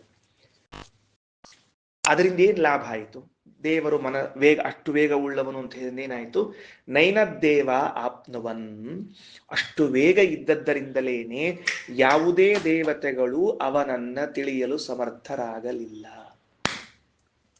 ಯಾರು ಅಲ್ಲ, ಅಷ್ಟು ವೇಗ ಇದ್ರೆ ಹೆಂಗ್ ತಿಳ್ಕೊಳ್ಳಿಕ್ ಸಾಧ್ಯ ಅದ? ಟ್ರೈನ್ ಬಂದ ನಿಂತು ಹೊರಟು ಬಿಡ್ತು, ನಾವು ಹತ್ಲಿಕ್ಕೆ ಆಗ್ಲಿಲ್ಲ, ಕರೆಕ್ಟ್. ಮತ್ತೆ ಅಷ್ಟು ವೇಗದಾಗ ಬಂದ್ರೆ ನಾವ್ ಹೆಂಗ್ ಹತ್ಲಿಕ್ಕೆ ಸಾಧ್ಯ ಅದ? ಟ್ರೈನ್ ಬಂದು ನಿಂತು ಬಂದ್ರೇನ್ರಿಪ್ಪ, ಹತ್ತಿದ್ರೇನ್ರಿಪ್ಪ, ಹೋಗ್ಲೇನ್ರಿಪ್ಪ ಅಂತ ಕೇಳಿದ್ರೆ ನಾವು ಹತ್ತಿರ್ತೀವಿ. ಅದು ಮುಂಬೈ ಲೋಕಲ್ ಟ್ರೈನೋ ಏನು ಮೆಟ್ರೋ ಟ್ರೈನೋ ಇದ್ರೆ ನಾವ್ ಹೆಂಗ್ ಹತ್ತೀವಿ? ಬಿಡಪ್ಪ, ನಾವು ರಿಕ್ಷಾ ಮಾಡ್ಕೊಂಡು ಹೋಗ್ತೀವಿ, ಯಾಕಂದ್ರೆ ನಮ್ಮ ಮನೆ ಮುಂದೆ ನಿಲ್ತದೆ, ನಮ್ಮ ಮನೆ ಮುಂದೆ ಬಿಡ್ತದೆ ಅಂತ ಅಂತೀವಿ. ಅಷ್ಟೇ ಕೆಲಸ. ನಾವು ಆಗುದಿಲ್ಲ ಅಂದ್ಮೇಲೆ ಅಷ್ಟು ವೇಗ ಅವನದ್ದು. ಇದೇನ್ ಅರ್ಥ? ಇದು ಪೂರ್ವವರ್ಷತ್, ಅವನು ಮಾತ್ರ ಎಲ್ಲ ತಿಳಿದಿದ್ದಾನೆ. ಕೆಳಗೆ ತಾತ್ಪರ್ಯ ನೋಡ್ರಿ. ಸಮ್ಯಕ್ ಜ್ಞಾತುಮಶಕ್ಯತ್ವಾತ್ ಅಗಮ್ಯಂ ತತ್ಸುರೈರಪಿ. ತಾತ್ಪರ್ಯದಲ್ಲಿ ಶ್ರೀಮದಾಚಾರ್ಯ ಅಂತಾರ, ದೇವರನ್ನ ತಿಳಿದಿಲ್ಲ ಅನ್ಬೇಡ್ರಿ, ಸಮ್ಯಕ್ ಚೆನ್ನಾಗಿ ತಿಳಿಲಿಕ್ಕೆ ಸಾಧ್ಯ ಆಗಿಲ್ಲ. ದೇವತೆಗಳಿಗೆ ಪೂರ್ಣವಾಗಿ ತಿಳಿಲಿಕ್ಕೆ ಸಾಧ್ಯ ಆಗಿಲ್ಲ. ನನಗೆ ಆಶ್ಚರ್ಯ ಅನ್ಸಿದ್ದೇನು ಅಂದ್ರೆ, ವೇದ ಹೇಳುವಾಗ ಸಂಕೋಚ ಮಾಡಿಕೊಳ್ಳಿಲ್ರಿ. ದೇವಾಹ ಅಂತ ಬಹುವಚನದಿಂದ ಎಲ್ಲಾ ದೇವತೆಗಳನ್ನು ಏಕಾಪೋಷಣ ತಗೊಂಡ್ಬಿಡ್ತೇವೆ. ಎಲ್ಲಾ ದೇವತೆಗಳನ್ನು ಅಗಸ್ತ್ಯ ಹೆಂಗ ಏಕಾಪೋಷಣ ತಗೊಂಡು ಸಮುದ್ರ ಜಲವನ್ನ ಮುಗಿಸಿಬಿಟ್ರೋ ಹಂಗ ಏಕಾಪೋಷಣ ತಗೊಂಡು ಮುಗಿಸ್ಬಿಡ್ತು. ಯಾಕೆ ಹೇಳಿದೆ ಈ ಮಾತನ್ನ ಅಂದ್ರೆ, ಚತುರ್ಮುಖ ಬ್ರಹ್ಮದೇವರು ದೇವ ಅಂತ ಕರೆಸಿಕೊಂಡವರು, ವಾಯುದೇವರು ದೇವ ಅಂತ ಕರೆಸಿಕೊಂಡವರು, ಗರುಡಶೇಷ ರುದ್ರದೇವರು ದೇವ ಅಂತ ಕರೆಸಿಕೊಂಡವರು. ಸೊ ದೇವ ಶಬ್ದ ವಾಚ್ಯರಾದ ಚತುರ್ಮುಖ ಬ್ರಹ್ಮನಿಂದ ಪ್ರಾರಂಭ ಮಾಡಿ ಶನೈಶ್ಚರನ ತೆಳಗಡೆಗೆ ಇರುವ ಪುಷ್ಕರ ದೇವತೆವರೆಗೂ ಕೂಡ ಯಾರೂ ಭಗವಂತನನ್ನ ಚೆನ್ನಾಗಿ ತಿಳಿಯಲಾರರು. ಸಂಕೋಚವೇ ಇಲ್ಲ ವೇದಕ್ಕೆ. ಅಲ್ಲ, ವಾಯುದೇವರ ಬಗ್ಗೆ ಬ್ರಹ್ಮದೇವ್ರ ಬಗ್ಗೆ ಹೇಳಿದ್ರೆ ಸಿಟ್ಟು ಮಾಡಿಕೊಂಡ್ರೆ, ನಂಗೇನು ಇದ್ದದ್ದು ಹೇಳ್ತೀನಿ ಅಷ್ಟೇ ನಾನು, ನಂಗೇನು ಇದ್ದದ್ದು ಹೇಳ್ತೀನಿ ಅಷ್ಟೇ ನಾನು, ಚಾನ್ಸೇ ಇಲ್ಲ. ದೇವತೆಗಳು ತಿಳಿದಿಲ್ಲ ಅಂತ ಯಾಕೆ ಹೇಳಬೇಕು? ನಮ್ಮಂತಹ ಆಚಾರ ಹೆಸರು ಹೇಳ್ಬಾರ್ದೇನು? ಆ ಆಚಾರು, ಈ ಆಚಾರು, ಮತ್ತೊಬ್ಬ ಆಚಾರ, ಮಗದೊಬ್ಬ ಆಚಾರ ತಿಳ್ಕೊಂಡಿಲ್ಲ ಅಂತ ಹೇಳ್ಬೇಡಂದ್ರೆ, ಅಪರೋಕ್ಷ ಜ್ಞಾನಿಗಳಾಗಿ ಪ್ರಾಪ್ತ ದೇವತಾ ಪದವಿ ಉಳ್ಳವರಾಗಿ ಸದಾ ನಿಷ್ಕಾಮ ಕರ್ಮ ಮಾಡುವರಾಗಿ ಇದ್ದವರಿಗೂ ಭಗವಂತನನ್ನ ತಿಳಿದುಕೊಳ್ಳಿಕ್ಕಾಗಿಲ್ಲ ಪೂರ್ಣವಾಗಿ ಅಂತಂದ ಮೇಲೆ ನೀವುಗಳು ಎಷ್ಟು ಪ್ರಯತ್ನಶಾಲಿಗಳಾಗಬೇಕು, ಪ್ರಯತ್ನಶೀಲರಾಗಬೇಕು ಅಂತ ನಮಗೆ ತಿಳಿಸಿಕೊಡ್ಲಿಕ್ಕೆ ಹೊರಟಿದೆ. ದೇವತೆಗಳು ತಿಳ್ಕೊಂಡಿಲ್ಲ, ಏನೋ ನಮ್ಮ ಕಾಕಾನ ಮಕ್ಕಳು ಅನ್ನೋಂಗ್ ಹೂ ಅಂದ್ಬಿಟ್ಟಿರ್ತೀವಿ, ಗೋಣ ಹಾಕ್ಬಿಟ್ಟಿರ್ತೀವಿ. ನಮ್ಮ ಕಾಕಾನ ಮಗ ದೇವತೆ ಯಾರು? ಇಂದ್ರ, ನಮ್ಮ ಕಾಕಾನ ಮಗ, ಅದಕ್ಕೆ ತಿಳಿದಿಲ್ಲ. ಅಯ್ಯೋ ಹುಚ್ಚ, ಅವನು ಎಷ್ಟು ಕಲ್ಪ ಸಾಧನೆ ಮಾಡಿಕೊಂಡು ಇಂದ್ರ ಪದವಿಗೆ ಬಂದಿದ್ದಾರವರು, ವಾಯುದೇವರು ಎಷ್ಟು ಕಲ್ಪ ಸಾಧನೆ ಮಾಡಿಕೊಂಡು ಬಂದಿದ್ದಾರೆ, ಅಂಥವರು ಭಗವಂತನನ್ನ ಸಂಪೂರ್ಣವಾಗಿ ತಿಳಿಲಿಕ್ಕಾಗುವುದಿಲ್ಲ ಅಂದಾಗ ನೀನು ನಿಧಾನಿಸಲು ಮಾನವರಿಗೆ ಅಳವಡುವುದೇ ವಿಚಾರಿಸಲು ಅಂತಾರೆ ಜಗನ್ನಾಥದಾಸರು. ಹರಿಕಥಾಂಸಾರದಲ್ಲಿ ಹೇಳಿದ್ರೆ, ನಿಧಾನಿಸಲು ಮಾನವರಿಗೆ ಅಳವಡುವುದೇ ವಿಚಾರಿಸಲು. ದೇವತೆಗಳೇ ಇನ್ನೂ ತಿಳ್ಕೊಂಡಿಲ್ಲ, ನೀ ಸ್ಲೋ ಸಕಾಶ ದೇವರು ತಿಳ್ಕೊಂಡ್ರು, ಕೂಡು ಇಲ್ಲೇ ಕೂಡು, ಯಾವಾಗ ಅರ್ಥ ಆಗ್ತದೆ ನಿನಗೆ ಕಲಿ ಅಂತ ಬೈತಾರೆ ಜಗನ್ನಾಥದಾಸರು. ನಿಧಾನಿಸಲು ಮಾನವರಿಗೆ ಅಳವಡುವುದೇ ವಿಚಾರಿಸಲು.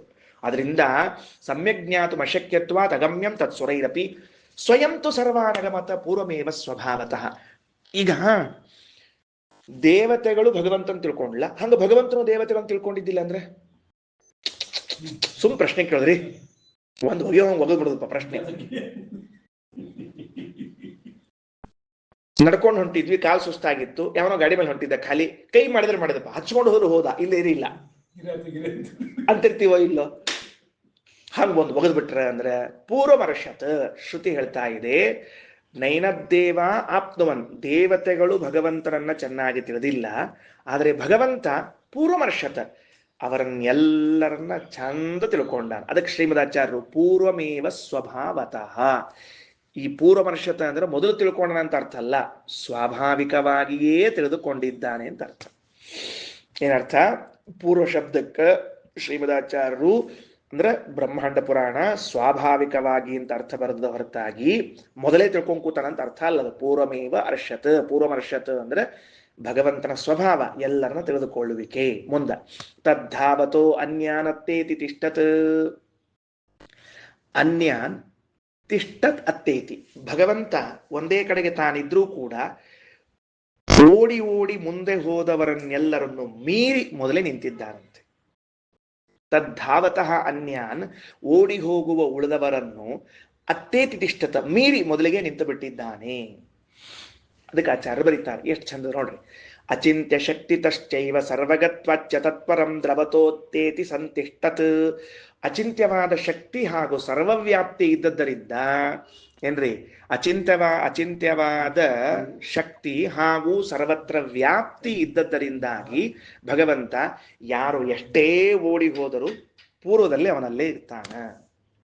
ಯಾರು ಎಷ್ಟೇ ಓಡೋರು ಏನ್ ಚಾನ್ಸೇ ಇಲ್ಲ, ಅವನನ್ನ ಮೀರ್ಲಿಕ್ಕೆ ಚಾನ್ಸ್ ಇಲ್ಲ. ಸರಿ ಆಯ್ತಾ?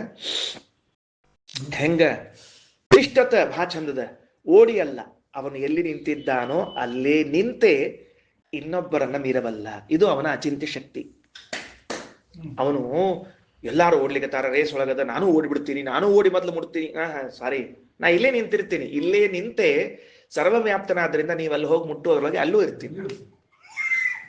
ಅಚಿಂತ್ಯ ಶಕ್ತಿ ತಶ್ಚೈವ ಸರ್ವಗತ್ವಾಚ್ಯ ತತ್ಪರಂ ದ್ರವತೋ ಅತ್ತೇತಿ ಸಂತಿಷ್ಠತ. ಎಷ್ಟು ಗುಣಗಳಾದವು? ನಿರ್ಭೀತನಾಗಿದ್ದಾನೆ, ಪ್ರಧಾನನಾಗಿದ್ದಾನೆ, ದೇವತೆಗಳಿಂದ ಸರಿಯಾಗಿ ಪೂರ್ಣವಾಗಿ ತಿಳಿಯಲಾಗದೇ ಇರುವಂತಹ ಗುಣವುಳ್ಳವನಾಗಿದ್ದಾನೆ, ಎಲ್ಲರನ್ನೂ ಅವನು ಸರಿಯಾಗಿ ತಿಳಿದುಕೊಂಡಿದ್ದಾನೆ, ಇದ್ದಲ್ಲಿಯೇ ಇದ್ದು ಎಲ್ಲರನ್ನೂ ಮೀರಬಲ್ಲವನಾಗಿದ್ದಾನೆ. 5 ಗುಣಗಳಾಯಿತು. 6ನೇ ಗುಣ ಹೇಳುತ್ತಾರೆ, ವಾಯುದೇವರು ಎಲ್ಲಾ ಕರ್ಮಗಳನ್ನು ಭಗವಂತನಿಗೆ ಸಮರ್ಪಣೆ ಮಾಡುತ್ತಾರೆ. ವಾಯುದೇವರಿಂದ ಸರ್ವಕರ್ಮಗಳನ್ನು ಸಮರ್ಪಿಸಿಕೊಳ್ಳುವ ಗುಣ ಭಗವಂತನಿಗೆ ಇದೆ. 6ನೇ ಗುಣ ಏನು? ಬರೆದಿಟ್ಕೊಳ್ರಿ. ತಸ್ಮಿನ್ನಪೋ ಮಾತರಿಶ್ವ ದಧಾತಿ. ಮಾತರಿಶ್ವ ವಾಯುದೇವರು ತಸ್ಮಿನ್, ಆ ಭಗವಂತನಲ್ಲಿ ಎಲ್ಲ ಕರ್ಮಗಳನ್ನು ಸಮರ್ಪಣೆ ಮಾಡ್ತಾರೆ. ಅಂದ್ರೆ ವಾಯುದೇವರಿಂದ ಸರ್ವ ಕರ್ಮಗಳ ಸಮರ್ಪಣೆಯನ್ನ ಮಾಡಿಸಿಕೊಳ್ಳುವ ಗುಣ ಭಗವಂತನಿಗೆ ಇದೆ. ಇದು ಭಗವಂತನ ಗುಣ. ಕರ್ಮ ಸಮರ್ಪಣೆ ಮಾಡುವಾಗ ಇದು ಬರ್ಲಿ ನಮ್ಮ ತಲೆಯಲ್ಲಿ. ಇವತ್ತು ಸಂಧ್ಯಾ ವಂದನೆ ಮಾಡಿ ನೀರು ಬಿಡ್ತಿರ್ತೀರಲ್ಲ, ದೇವರ ಪೂಜೆ ಮಾಡಿ ನೀರು ಬಿಡ್ತಿರ್ತೀರಲ್ಲ, ಊಟ ಮಾಡಿ ಹೇಳುವಾಗ ನೆನಪಿಲ್ರಿ, ಸುಮ್ಮನೆ ಏನ್ರ ಅನ್ಬೇಡ್ರಿ. ಮತ್ತೀಗ ಹೇಳಿನ, ಊಟ ಮಾಡಿ ಹೇಳೋ ಕಾಲಕ್ಕೆ ಬೈಕೊಂಡು ಎದ್ದಿರ್ತೀವಿ, ಹೆಂಡತಿನ ಮಕ್ಕಳನ್ನ ಎಲ್ಲಾರನ್ನು. ಸುಳ್ಳು ದೇವ್ರ ನೆನಪಾಗ್ತಾನ ಅಂತ. ಎಲ್ಲಿ ನೆನಪಾಗ್ತಾನ ದೇವರು? ಅದಕ್ಕೆ ವಿಷ್ಣು ತೀರ್ಥರು ಬರೀತಾರೆ. ಎಷ್ಟು ಚಂದ ಬರೀತಾರೆ ವಿಷ್ಣು ತೀರ್ಥರು ಭಾಗವತ್ ಸಾರೋದ್ಧಾರದಲ್ಲಿ. ಅಂದ್ರೆ ಊಟ ಮುಗಿದು ಹೇಳುವಾಗ ಜ್ಞಾನಿಗಳು ವಿಷ್ಣು ಪೂಜಾ ಅಸ್ತು ಅಂತ ಹೇಳ್ತಾರೆ. ವಿಷ್ಣು ತೀರ್ಥರು ಭಾಗವತ್ ಸಾರೋದ್ಧಾರ ಹೇಳ್ತಾರೆ, ಅತಯೇವ ಜ್ಞಾನಿನ ಭೋಜನೋಪಸಂಹಾರೆ ಭೋಜನಾಂತ ಕಾಲೇ ಶ್ರೀ ವಿಷ್ಣು ಪೂಜಾ ಅಸ್ತು ಇತಿ ಉಚ್ಚಾರಯಂತಿ. ಇದನ್ನ ಹೇಳ್ರಿ ಇವತ್ತಿನಿಂದ, ಹೇಳಲೇಬೇಕು. ಊಟ ಮುಗಿದು ಹೇಳುವಾಗ ಶ್ರೀ ವಿಷ್ಣು ಪೂಜಾ ಅಸ್ತು ಅಂತ ಹೇಳ್ಬೇಕು. ಇಲ್ಲಿ ಊಟ ಮಾಡ್ಬೇಡ್ರಿ ನೀವೆಲ್ಲ. ಯಾಕೆ ಊಟ ಮಾಡ್ಬೇಕು? ಸುಮ್ಮನೆ ಶ್ರೀ ವಿಷ್ಣು ಪೂಜಾ ಅಸ್ತು, ನಾನು ಮಾಡಿದ ಊಟ ಭಗವಂತನಿಗೆ ಪೂಜೆಯಾಗಲಿ ಅಂತ ಹೇಳ್ಬೇಕಂತೆ. ಆಗಲೂ ನೆನಪು ಮಾಡಿಕೊಳ್ಳ್ರಿ, ಏನು ಅಂದ್ರೆ ಈ ಕರ್ಮವನ್ನ, ನಾವು ಊಟ ಮಾಡಿದ ಕರ್ಮವನ್ನ ವಾಯುದೇವರು ಹಿಂಗೊಯ್ದು ಭಗವಂತನಿಗೆ ಮುಟ್ಸ್ಬಿಡ್ತಾರ್ರಿ. ಸಂಧ್ಯಾವಂದನೆ ಮಾಡಿದೆ ಹಿಂಗೊಯ್ದು ದೇವ್ರಿಗೆ ಮುಟ್ಸ್ಬಿಟ್ರು. ಅಪ್ಪ ಒಂದ್ ಸಮಾಧಾನ ಅದಪ್ಪ. ಏನ್ ಸಮಾಧಾನ ಅದು? ನಮ್ ಕರ್ಮ ಯಾರೋ ಒಬ್ರು ರೆಸ್ಪಾನ್ಸಿಬಿಲಿಟಿ, ಜವಾಬ್ದಾರಿ ತಗೊಂಡು ದೇವ್ರಿಗೆ ಮುಟ್ಟಿಸ್ತಾರಪ್ಪ, ಒಂದ್ ಸಮಾಧಾನ ಅದ ನಮಗೆ. ಅಲ್ಲ, ನಾವು ಅನಾಥರು, ಮುಟ್ಟಿಸ್ತಿಲ್ಲ ಅಂದ್ರೆ ಏನ್ ಮಾಡ್ಬೇಕು ಹೇಳ್ರಿ? ಹುಚ್ಚು ಕರ್ಮ ಮಾಡಿ ಗಾಳಿಯಾಗಿ ತೋರಿಬಿಟ್ರೆ ಅವನ್ನ. ಕ್ಯಾಕರೆ ಸಾಬ್, ಗಾಳಿಗೆ ತೂರಿದ್ರೆ ಗತಿ ಏನ್ ನಮ್ದೆಲ್ಲರ? ಅದನ್ನ ಕರ್ಮ ಮಾಡಿದ ಕೂಡ್ಲೆ ಒಡನೆ ವಾಯುದೇವ್ರು ನಿಂತು ಬಿಟ್ಟಿರ್ತಾರಂತೆ. ಏಯ್ ತಾರೋ ಸ್ವಾಮಿ, ಏನ್ ಮಾಡ್ತೀವಿ? ಒಪ್ಪಿಸ್ತೀನೋ ದೇವರಿಗೆ, ಸುಮ್ಮನೆ ಟೆನ್ಷನ್ ಮಾಡ್ಕೋತಾನಿವ ಅಂತ ಹೇಳಿ. ಇದೊಂದು ಗುಣ ಅಂತೆ ದೇವರಲ್ಲಿ. ವಾಯುದೇವ್ರ ರೆಸ್ಪಾನ್ಸಿಬಿಲಿಟಿ ಎಷ್ಟು ನೋಡ್ಕೊಳ್ರಿ, ದೇವ್ರದ್ದು ಎಷ್ಟು ನೋಡ್ಕೊಳ್ರಿ. ವಾಯುದೇವರನ್ನ ಇದಕ್ಕಾಗಿ ನಿಲ್ಲಿಸಿ ಉಪಕಾರ ಮಾಡಿದ್ದಾನಲ್ಲ ದೇವರು. ವಾಯುದೇವರಿಗೆ ಕೊಟ್ಟ ಕೆಲಸವನ್ನ ತಪ್ಪದೇ ಮಾಡ್ಲಿಕ್ಕತ್ತಾರಲ್ಲ ಅವರು. ಇವರಿಬ್ಬರನ್ನ ಏನ್ ಹೇಳ್ಬೇಕು ಹೇಳ್ರಿ? ಇವರಿಬ್ಬರನ್ನ ಏನ್ ಅನ್ಬೇಕು ಹೇಳ್ರಿ? ಅಂತ ಎಷ್ಟು ಮುದ್ದಾಡಬಾರ್ದು ನಾವೆಲ್ಲ. ಅದಕ್ಕೆ ಶಾಸ್ತ್ರ ಓದ್ಬೇಕು, ಕೇಳಬೇಕು, ಅನುಸಂಧಾನ ಮಾಡ್ಬೇಕು. ನೋಡ್ರಿ ಏನಂತಾರ ಇಲ್ಲಿ ಮೂಲದಲ್ಲಿ ತಸ್ಮಿನ್ ಅಪೋ ಮಾತರಿಶ್ವಾದ ಧಾತು. ಆಪ ಶಬ್ದ ಸಂಸ್ಕೃತದಲ್ಲಿ ನೀರು ಅಂತ ಅರ್ಥ ಅದ. ವಾಯುದೇವರು ಭಗವಂತನಿಗೆ ನೀರು ಕೊಡ್ತಾರೆ, ತಗೊಂಡಿ ನೋಡ್ಬೇಕು ನೀರು ಕೊಟ್ರ. ಅದಕ್ಕೆ ಆಚಾರ ಬರೀತಾರ ತಸ್ಮಿನ್ ಕರ್ಮಾಣ್ಯಧಾನ್ ಮರುತ. ಆಪ ಶಬ್ದಕ್ಕೆ ಕರ್ಮ ಅಂತ ಅರ್ಥ. ನಾವು ಮಾಡುವ ಕರ್ಮಗಳನ್ನು ವಾಯುದೇವರು ಭಗವಂತನಿಗೆ ಒಪ್ಪಿಸುತ್ತಾರೆ. ಅಲ್ರಿ ಸರ ಒಂದ್ ನಿಮಿಷ ನಿಲ್ರಿ, ಪಾಠ ಚಂದ ಹೇಳಿಕತ್ತೀರಿ ನೀವು. ಕರ್ಮ ಮಾಡಿದವ್ರು ನಾವು, ಒಪ್ಸೋರು ಅವ್ರು ಯಾರ್ರಿ? ಒಪ್ಸೋರು ಅವ್ರು ಯಾರ್ರಿ? ಶ್ರೀಮದಾಚಾರ್ಯ ಅಂದ್ರು, ನಿನ್ನ ಮುಖ ನೋಡ್ಕೋ ಕನ್ನಡ್ಯಾಗ ಬೆಳಿಗ್ಗೆ ಎದ್ಕೊಳ್ಳಿ ನಿನ್ನ ಮುಖ ನೋಡ್ಕೋ ಕನ್ನಡ್ಯಾಗ ಕರ್ಮ ಮಾಡ್ತಿ ಅಂತ. ಕರ್ಮ ನೀನು ತಲೆ ಮಾಡ್ತಿ, ಕರ್ಮ ನೀನು ನೋಡು. ಮಾರುತ್ತೇವ ಯತಶ್ಚೇಷ್ಟ ಸರ್ವಾತಾಂ ಹರೈರ್ಪಗೇತ್. ವಾಯುದೇವರು ಪ್ರತಿಕ್ಷಣ ನಮ್ಮಲ್ಲಿ ನಿಂತು ಕರ್ಮಗಳನ್ನ ಮಾಡಿಸಿದ್ದಕ್ಕೆ ಮಾಡಿದ್ದೀಯೋ, ನೀನೇನು ಕರ್ಮ ಮಾಡ್ತೀಯೋ ತಲೆ ಮಾಡ್ತೀನಿ ನೀನು. ಮಾರುತ್ತೇವ ಯತಶ್ಚೇಷ್ಟ, ಉಳಿದು ಬಿಟ್ಬಿಡು. ಶ್ವಾಸೋಚ್ಛ್ವಾಸಗಳನ್ನ ಮಾಡಿಸ್ತಾ ಇದರಿಂದ ತಾನೇ ನೀ ಕರ್ಮ ಮಾಡ್ತಾ ಇದ್ದದ್ದು. ಶ್ವಾಸೋಚ್ಛ್ವಾಸಗಳನ್ನ ಮಾಡಿದ್ದಕ್ಕೆ ತಾನೇ ನೀನು ಕರ್ಮಗಳನ್ನ ಮಾಡ್ತಾ ಇದ್ದದ್ದು. ಏನ್ರಿ ಪ್ರಭಾಕರ್, ಏನ್ರಿ ವೆಂಕಟರಮಣ್, ಏನ್ ಸುಮ್ಮನೆ ಕರ್ಮ ಮಾಡ್ತಿದ್ದೀರಾ ನೀವೆಲ್ಲ? 11 ಇಂದ್ರಿಯಗಳಲ್ಲೂ ಇಂದ್ರಿಯಾಭಿಮಾನಿಗಳಾಗಿ ನಿಂತುಕೊಂಡು ಪ್ರಾಣದೇವರು ಕರ್ಮಗಳನ್ನ ಮಾಡಿಸಿದ್ದಕ್ಕೆ ಮಾಡ್ತಿದ್ದೇವೆ ಅಂತ ಅಂದ ಮೇಲೆ ಆ ಕರ್ಮಗಳನ್ನು ಒಪ್ಪಿಸುವ ಜವಾಬ್ದಾರಿ ಅವರಿಗಿಲ್ವಾ?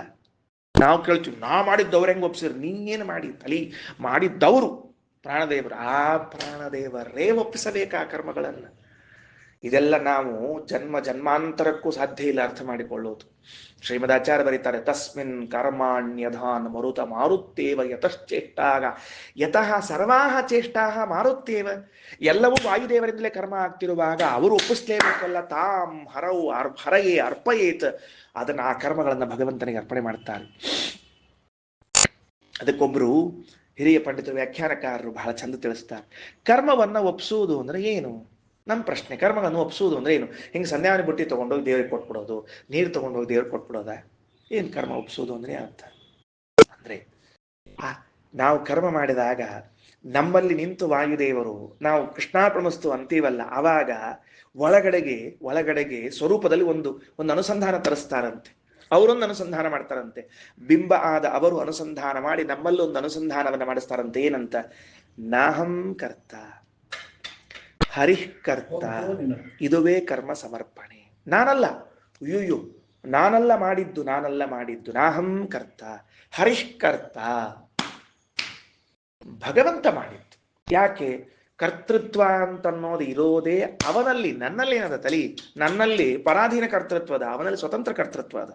ಅದರಿಂದ ನಾಹಂ ಕರ್ತ ಹರಿಃ ಕರ್ತ. ತತ್ಪೂಜಾ ಕರ್ಮಚ ಅಖಿಲಂ. ನಾ ಮಾಡಿದ್ದೆಲ್ಲ ಅವನ ಪೂಜೆ ಆಗಲಿ. ತಥಾಪಿ ಮತ್ಕೃತಾ ಪೂಜಾ. ಭಗವದ್ದತ್ತವಾದ ಕರ್ತೃತ್ವದಿಂದ ನಾನೇನು ಮಾಡ್ತಾ ಇದ್ದೀನಿ, ಪರಾಧೀನ ಕರ್ತೃತ್ವದಿಂದ. ಇದರಿಂದ ಏನ್ ಫಲ ಬಯಸ್ತೀನಿ? ತದ್ಭಕ್ತಿ ತತ್ಫಲಂ ಮಹ್ಯಂ ತತ್ಪ್ರಸಾದ ಪುನಃ ಪುನಃ. ಈ ಕರ್ಮದಿಂದ ಭಗವಂತನಲ್ಲಿ ಭಕ್ತಿ ಹುಟ್ಲಿ, ಈ ಕರ್ಮದಿಂದ ಭಗವಂತ ಪ್ರಸನ್ನನಾಗಲಿ ಎಂಬ ಅನುಸಂಧಾನ ಮಾಡುವುದೇ ಕರ್ಮ ಸಮರ್ಪಣೆ.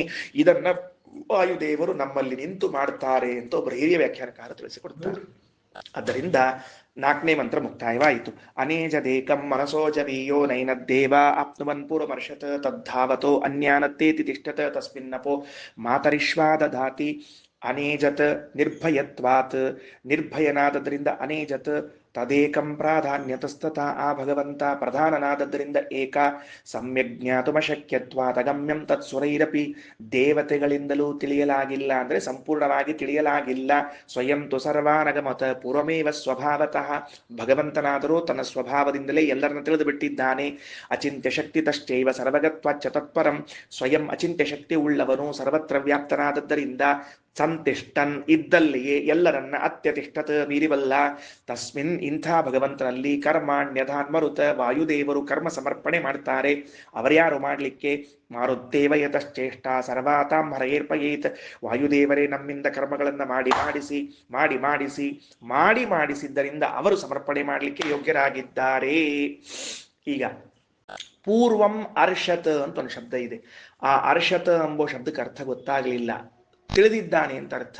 ಅದು ಹೆಂಗೆ ಅಂದ್ರೆ ಆಚಾರ್ಯ ಧಾತು ಕೊಡ್ತಾರ ಋಷಜ್ಞಾನಿ. ಋಷಜ್ಞಾನಿ ಎಂಬ ಧಾತುವಿನಿಂದ ಅರ್ಷತ್ ಅಂದ್ರೆ ತಿಳಿದವನು ಎಂದು ಅರ್ಥ. ಸರಿ, 5ನೇ ಮಂತ್ರ. ಏನ್ 5ನೇ ಮಂತ್ರ? ಈಗ ಅನೇಜತ್ ಅಂತ ಏನ್ ಹೇಳಿದ್ರು ನೋಡ್ರಿ ಮೇಲೆ, ಭಯ ಇಲ್ಲ ಅಂತ, ಅದರ ವಿವರಣೆ ಕೊಡ್ಲಿಕ್ಕೆ ಹೊರಟ ಮಂತ್ರ. ತದೇ ಜತಿ ಮಂತ್ರ ಹೇಳ್ರಿ ಐದನೇದ್ದು ಎಲ್ಲರೂ. ತದೇ ಜತಿ ತನ್ನೇ ಜತಿ ತದ್ದೂರೇ ತದ್ವಂತಿಕೆ ತದಂತರಸ್ಯ ಸರ್ವಸ್ಯ ತದು ಸರ್ವಸ್ಯ ಬಾಹ್ಯತಃ. ಮಂತ್ರ ಸಿಕ್ಕದ? ಎಲ್ಲರೂ ನೋಡ್ಕೊಳ್ರಿ ಏನಂತಾರ ಮಂತ್ರಾರ್ಥ ಏನು. ತದೇ ಜತಿ ತನ್ನೇ ಜತಿ ತದ್ದೂರೇ ತದ್ವಂತಿಕೆ ತದಂತರಸ್ಯ ಸರ್ವಸ್ಯ ತದು ಸರ್ವಸ್ಯ ಬಾಹ್ಯತಃ. ತದೇ ಜತಿ ಅನ್ನೋ ಶಬ್ದಕ್ಕೆ ತತ್ ಅಂದ್ರೆ ಆ ಬ್ರಹ್ಮ ಪರಮಾತ್ಮ, ಏ ಜತಿ ಅಂದ್ರೆ ಭಯ ಪಡ್ತಾನೆ ಅಂತ ಅರ್ಥ ಬಂದ್ಬಿಡ್ತದೆ.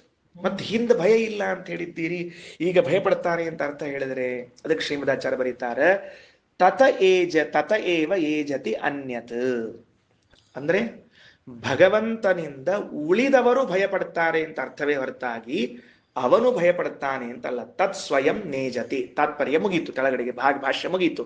ಏನಂದ್ರು ಭಾಷ್ಯದಲ್ಲಿ? ತದೇಜತಿ ಏನದ? ತದೇಜತಿ ತಿಳಿತಲ್ಲ? ಅದಕ್ಕೆ ಅರ್ಥ ಏನು? ತತ ಏವ ಏಜತಿ ಅನ್ಯತ್. ಆ ಭಗವಂತನಿಂದ ಉಳಿದವರು ಭಯಪಡ್ತಾರೆ. ತತ್ ಸ್ವಯಂ ನೇಜತಿ, ಅವ ಭಯಪಡುವುದಿಲ್ಲ. ವಿಷಯ ತಿಳಿತಲ್ಲ? ವಿಷ್ಣು ಸಹಸ್ರನಾಮದಲ್ಲಿ ಭಯಕೃತ್ ಭಯನಾಶನಃ ಅಂತ ಬಂದು ಲಕ್ಷ ಇರ್ಬೇಕು, ಎಲ್ಲೋ ಲಕ್ಷ ಇರ್ಬೇಕು. ಏನು ಆನಂದ್ ಅವರು ತಿಳಿಯಕತ್ತ ಇಲ್ಲ? ಶ್ರೀನಿವಾಸ್ ತಿಳಿತಾ ಇದೆಯಾ? ಸರಾಫ್ ಅವರು ತಿಳಿತಾ ಇದೆಯಾ? ವೆಂಕಟರಮಣ್, ನರಸಿಂಹಾಚಾರ್ಯ ಕುಲಕರ್ಣಿ. ಭಗವಂತನಿಂದ ಉಳಿದವರು ಅಂಜುತ್ತಾರೆ. ಯಾಕೆ ಅಂತ ನಾನು ಪ್ರಶ್ನೆ ಮಾಡಿಕೊಳ್ಳುತ್ತೇನೆ. ನಾನು ನಿಮ್ಮ ಪರವಾಗಿ ನಾನು ಪ್ರಶ್ನೆ ಮಾಡಿಕೊಳ್ಳುತ್ತೇನೆ, ನನಗೋಸ್ಕರ ನಾನು ಪ್ರಶ್ನೆ ಮಾಡಿಕೊಳ್ಳುತ್ತೇನೆ. ಪ್ರಭಾಕರ್, ಯಾಕೆ ದೇವರಿಂದ ನಮಗೆ ಭಯ? ಯಾಕೆ ದೇವರಿಂದ ಭಯ? ಆಚಾರ್ಯರು ತೈತ್ರೇಯ ಉಪನಿಷತ್ತಿನ ಭಾಷ್ಯದಲ್ಲಿ ಯಜುಸ್ಸಂಹಿತ ಎಂಬ ಗ್ರಂಥವನ್ನು ಕೊಟ್ಟು ಒಂದು ಮಾತು ಹೇಳುತ್ತಾರೆ, ಬಹಳ ಅದ್ಭುತವಾದ ಮಾತು.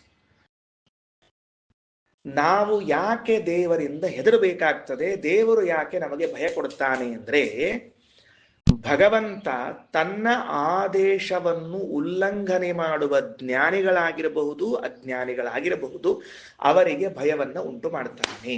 ಫಸ್ಟ್ ನೋಟ್ ಏನ್ ನೋಟ್ ಮಾಡ್ಕೋಬೇಕು ಇದನ್ನ ನಾವು? ಯಾಕೆ ನಮಗೆ ಭಯ ಬರ್ತದೆ ಅಂದ್ರೆ, ನಾವು ಭಗವಂತನ ಆದೇಶವನ್ನ ಉಲ್ಲಂಘನೆ ಮಾಡಿದ್ದೇವೆ. ಚಾಪ್ಟರ್ ಕ್ಲೋಸ್, ಮುಗಿದು ಹೋಯ್ತು. ಇನ್ನು ಮಾತೇ ಬೇಡ ನಮಗೆ, ಇನ್ನು ಮುಂದಿನ ಮಾತೇ ಬೇಡ ನಮಗೆ. ಯಾಕೆ ಭಯ ಬಂತು ನಿನಗೆ? ದೇವರ ಆಜ್ಞಾ ಮೀರಿದೆ ಅಷ್ಟೆ. ಪ್ರಭಾಕರ್, ಭಯಕ್ಕೆ ಕಾರಣ ಗೊತ್ತಾಯ್ತಾ? ಭಗವಂತನ ಆಜ್ಞಾ ಮೀರಿದಿ, ಭಯ ಬಂತು. ಯಾರಿಗೆ? ಅಪರೋಕ್ಷ ಜ್ಞಾನಿಗಳಿಗೂ. ನಿಂಗೊಬ್ಬಂಗಲ್ಲ, ನೀನ್ ಅವ್ರ ಕಕ್ಕನ ಮಗಲ್, ನೀನ್ ದೇವ್ರ ಕಕ್ಕನ ಮಗಲ್, ನಿನಗೂ ಅಲ್ಲ, ಅಪರೋಕ್ಷ ಜ್ಞಾನಿಗಳಿಗೂ. ಶ್ರೀಮದಾಚಾರ್ಯ ವಾಕ್ಯ ಓದ್ತೀನಿ, ಅಲ್ಲಿ ಬರ್ತದೆ, ಮುಂದೆ ಬಂದಾಗ ಮತ್ತೆ ಹೇಳ್ತೀನಿ ಇನ್ನೊಂದ್ಸಲ. ತೈತ್ರೇಯ ಉಪನಿಷತ್ ಬರೋದು ಬಹಳ ಲೇಟ್ ಅದ, ಅದಕ್ಕೆ ಇಲ್ಲಿ ಓದಿರ್ತೀನಿ. ತದೇವಂ ಬ್ರಹ್ಮ ಭಯಕೃತ್ ವಿದುಷೋ ಅವಿದುಷಸ್ತಥ. ಜ್ಞಾನಿಗಳಿಗಾಗ್ಲಿ ಅಜ್ಞಾನಿಗಳಿಗಾಗ್ಲಿ ಭಯ ಉಂಟು ಮಾಡ್ತಾನೆ. ಯಾಕಂದ್ರೆ ಇಬ್ರು ಭಗವಂತನ ಆದೇಶವನ್ನ ಮೀರಿದವರು. ಮುಗಿತಷ್ಟೇ ಕೆಲಸ. ದೇಸಾರ ಯಾಕೆ ಭಯ ಬರ್ತದೆ ಗೊತ್ತಾತಿಲ್ಲ? ಈಗ ಒಂದ್ ಹೇಳಿದ್ದೆ ಮೇಲೆ, ಅಜ್ಞಾನದಿಂದಾಗಿ ಭಯ ಬರ್ತದ, ನಂಬರ್ 1. ನಂಬರ್ 2, ಭಗವಂತ ಯಾಕೆ ನಮಗೆ ಭಯ ಕೊಡ್ತಾನ ಅಂದ್ರೆ, ನನ್ನ ಆಜ್ಞಾ ಮೀರಿ ಭಯ ನಿನಗೆ, ಅಷ್ಟೇ, ಮುಗಿದು ಹೋದ ಕೆಲಸ ಅಷ್ಟೇ, ಬೇರೆ ಏನಿಲ್ಲೇ ಇಲ್ಲ. ಇನ್ನೇನ್ ಮುಂದಿನ ಮಾತೇ ಇಲ್ಲ. ಹೌದು, ಜ್ಞಾನಿಗಳಿಗೂ ಭಯ ಬರ್ತದೆ ನಮಗೂ ಭಯ ಬರ್ತದೆ ಅಂತಂದು ಬಿಟ್ರೆ ಮತ್ ನಮಗ ಜ್ಞಾನಿಗಳಿಗೆ ವ್ಯತ್ಯಾಸ ಇಲ್ಲೇ ಹೋಗ್ಬಿಡ್ತದಲ್ಲ ಅಂದ್ರೆ, ಆಚಾರ್ಯ ಅಂತಾರ, ವಿದುಷೋ ಅಲ್ಪ ಭಯಂ ಕುರಿಯಾತ್ ಯಾವನ್ ಮುಕ್ತಿಂ ವ್ರಜತ್ಯಸೌ. ಜ್ಞಾನಿಗಳಿಗೆ ನಮ್ಮಷ್ಟು ಕೊಟ್ಟ ಭಯ ಕೊಡೋದಿಲ್ಲವಂತೆ, ಅವರಿಗೆ ಅಲ್ಪ ಮಾಡ್ತಾನಂತೆ. ಯಾಕ? ಆ ಅಪರೋಕ್ಷ ಜ್ಞಾನದ ಶಾಸ್ತ್ರಜ್ಞಾನದ ಬಲ ಇರ್ತದಲ್ಲ, ಆ ಸ್ವಲ್ಪ ಭಯ ಕಡಿಮೆ ಇರ್ತದಂತ, ಒಂಚೂರು ಭಯ ಕಡಿಮೆ ಇರ್ತದಂತ.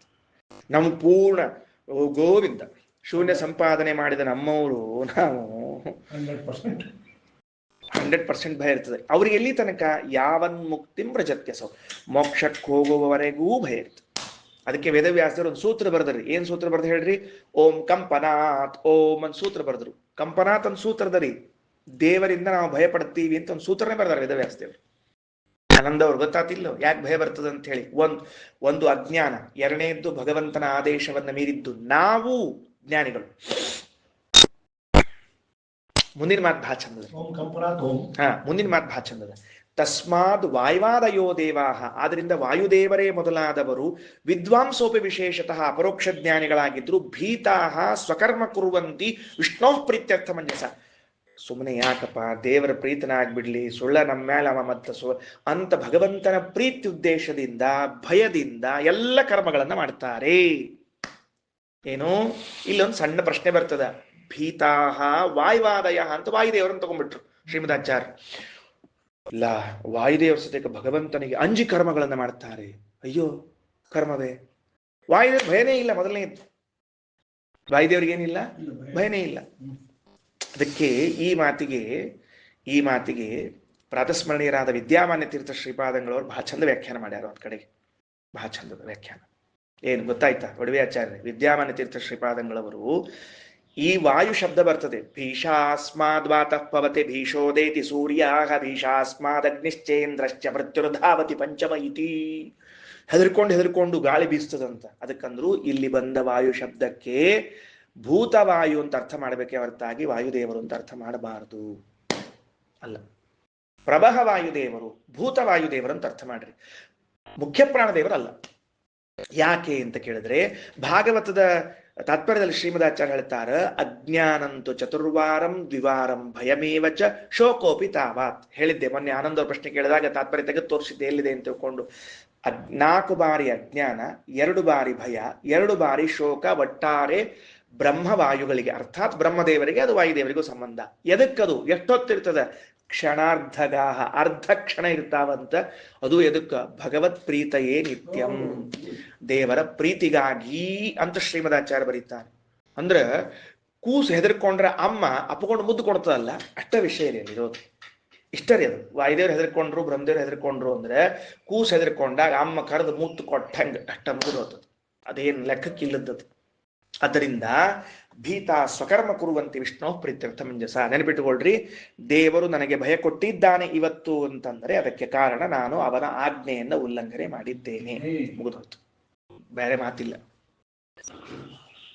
ಎರಡನೇದ್ದು ಒಂದು ಮಾತು ಹೇಳ್ತಾರೆ ಅಲ್ಲೇ ತೈತ್ತಿರೀಯ ಉಪನಿಷತ್ತಿನ ಭಾಷೆಯಲ್ಲಿ. ಏನು, ಯಾಕೆ ನನಗೆ ಭಯ ಬಂದಿದೆ ಅಂತಂದರೆ ಎಲ್ಲೋ ನಾನು ಭಗವದ್ರೂಪಗಳಲ್ಲಿ ಭೇದ ಚಿಂತನೆ ಮಾಡಿದ್ದೇನೆ, ಅದಕ್ಕೆ ಭಯ ಬಂದಿದೆ.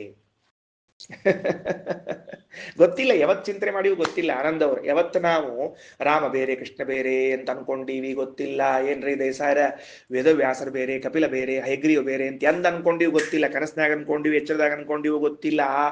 ಚಿಂತನೆ ಒಂದು ಕ್ಷಣ ಬಂದು ಹೋದದ್ದಕ್ಕೆ ಇವತ್ತು ನನಗೆ ಭಯ ಬರ್ತಾ ಇತ್ತು. ನಂದಲ್ಲ ಮಾತಿದು, ಶ್ರೀಮದಾಚಾರ್ಯದು. ಯದಾ ಹ್ಯೇವ ಏಷ ಏತಸ್ಮಿನ್ ಅಂತರಂ ಕುರುತೆ ಅಥ ತಸ್ಯ ಭಯಂ ಭವತಿ. ತೈತ್ತಿರೀಯ ಉಪನಿಷತ್ತಿನ ಮಾತು. ಅರ್ಥ ಆಯ್ತಾ? ಇದಕ್ಕೆ ಏನಂತಾರ? ತದೇಜತಿ. ಈ ಮಂತ್ರದ ಅರ್ಥವನ್ನ ಕೃಷ್ಣ ಹೇಳ್ತಾನೆ ಭಗವದ್ಗೀತೆಯಲ್ಲಿ. ಬುದ್ಧಿರ್ಜ್ಞಾನಮ ಸಮ್ಮೋಹ ಭಯಂಚ ಭಯಮೇವಚ. 10ನೇ ಅಧ್ಯಾಯದ 4ನೇ ಶ್ಲೋಕ. ಭವಂತಿ ಭಾವಾ ಭೂತಾನಾಂ ಮತ್ಯಗೇವ ಪೃಥಗ್ವಿದಾಗ. ಕೃಷ್ಣ, ನಾನೇ ನಿಮಗೆಲ್ಲ ಭಯ ಕೊಡೋದು. ಸೊ ಶ್ರೀಮದಾಚಾರ್ಯರು ಎಷ್ಟು ಸರಳವಾಗಿ ತದೇಜತಿ ಅನ್ನೋ ಶಬ್ದಕ್ಕೆ ತತ ಏವ ಏಜತಿ ಅನ್ಯತ್. ಅವ ಅಂಜೋದಿಲ್ಲ, ಅವನಿಂದ ಉಳಿದವರು ಅಂಜುತ್ತಾರ. ತತ್ ಸ್ವಯಂ ನೇಜತಿ. ತತ್ವ ಸಂಹಿತಾ ವಾಕ್ಯ ಕೆಳಗಡೆಗೆ ನೋಡ್ರಿ. ತಥೋ ಬಿಭೇತಿ ಸರ್ವೋಪಿ ನ ಬಿಭೇತಿ ಹರಿಸ್ವಯಂ. ಅವನಿಂದ ಎಲ್ಲರೂ ಹೆದರ್ತಾರೆ, ನ ಬಿಭೇತಿ ಹರಿಸ್ವಯಂ. ಭಗವಂತನು ಹೆದರುವುದಿಲ್ಲ. ಮತ್ತು ತದಂತರಸ್ಯ ಸರ್ವಸ್ಯ ಅಂತ ಮಂತ್ರದಲ್ಲದ. ಅವ ಎಲ್ಲರ ಒಳಗೂ ಇದ್ದಾನ, ಹೊರಗೂ ಇದ್ದಾನ ಅಂತದ. ಸರ್ವಗತ್ವಾತ್, ಸರ್ವತ್ರ ವ್ಯಾಪ್ತನಾದದ್ದರಿಂದ ದೂರದಲ್ಲಿದ್ದಾನೆ. ಬಾಹ್ಯೇ ಅಂತಶ್ಚ ಸಮೀಪಗ, ಒಳಗಿದ್ದರಿಂದ ಸಮೀಪದಲ್ಲಿದ್ದಾನೆ. ಸರ್ವತ್ರ ವ್ಯಾಪ್ತನಾಗಿದ್ದರಿಂದ ದೂರದಲ್ಲಿದ್ದಾನ, ಹೊರಗಿದ್ದಾನ. ಒಳಗಿದ್ದರಿಂದ ಸಮೀಪದಲ್ಲೂ ಇದ್ದಾನ, ಒಳಗೂ ಇದ್ದಾನ. ಇಷ್ಟೇ, ಒಳಗೂ ಹೊರಗೂ ಇದ್ದಾನ, ವ್ಯಾಪ್ತನಾಗಿದ್ದಾನ ಅಂತ ಆ ತಾತ್ಪರ್ಯ. ಸರಿ, ಮುಂದ 6ನೇ ಮಂತ್ರ. ಎಷ್ಟು ಸರ್ವಾಣಿ ಭೂತಾನಿ ಆತ್ಮನ್ನೇವಾನುಪಶ್ಯತಿ ಸರ್ವಭೂತೇಷು ಚಾತ್ಮಾನಂ ತಥೋ ನ ವಿಜುಗುಪ್ಸತೆ.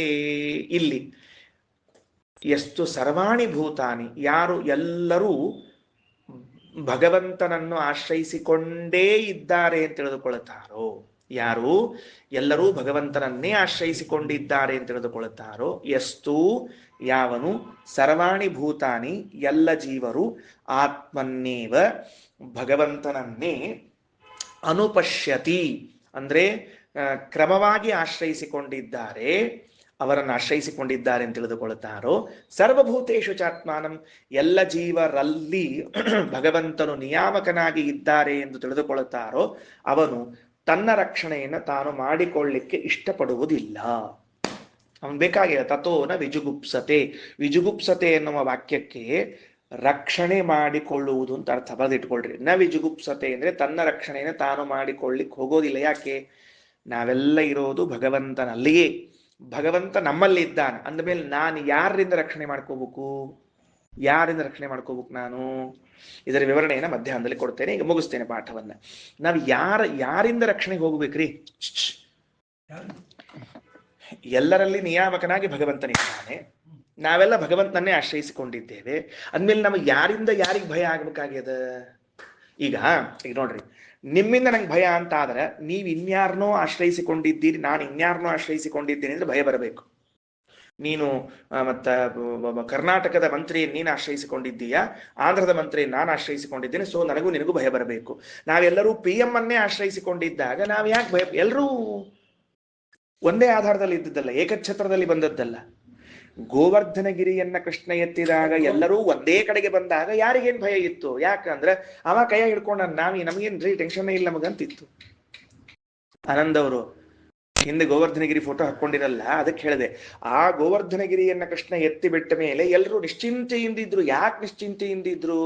ಒಬ್ರಿಗೊಬ್ರಿಗೆ ಭಯ. ಯಾಕೆ? ಎಲ್ಲಿ ಭಯ?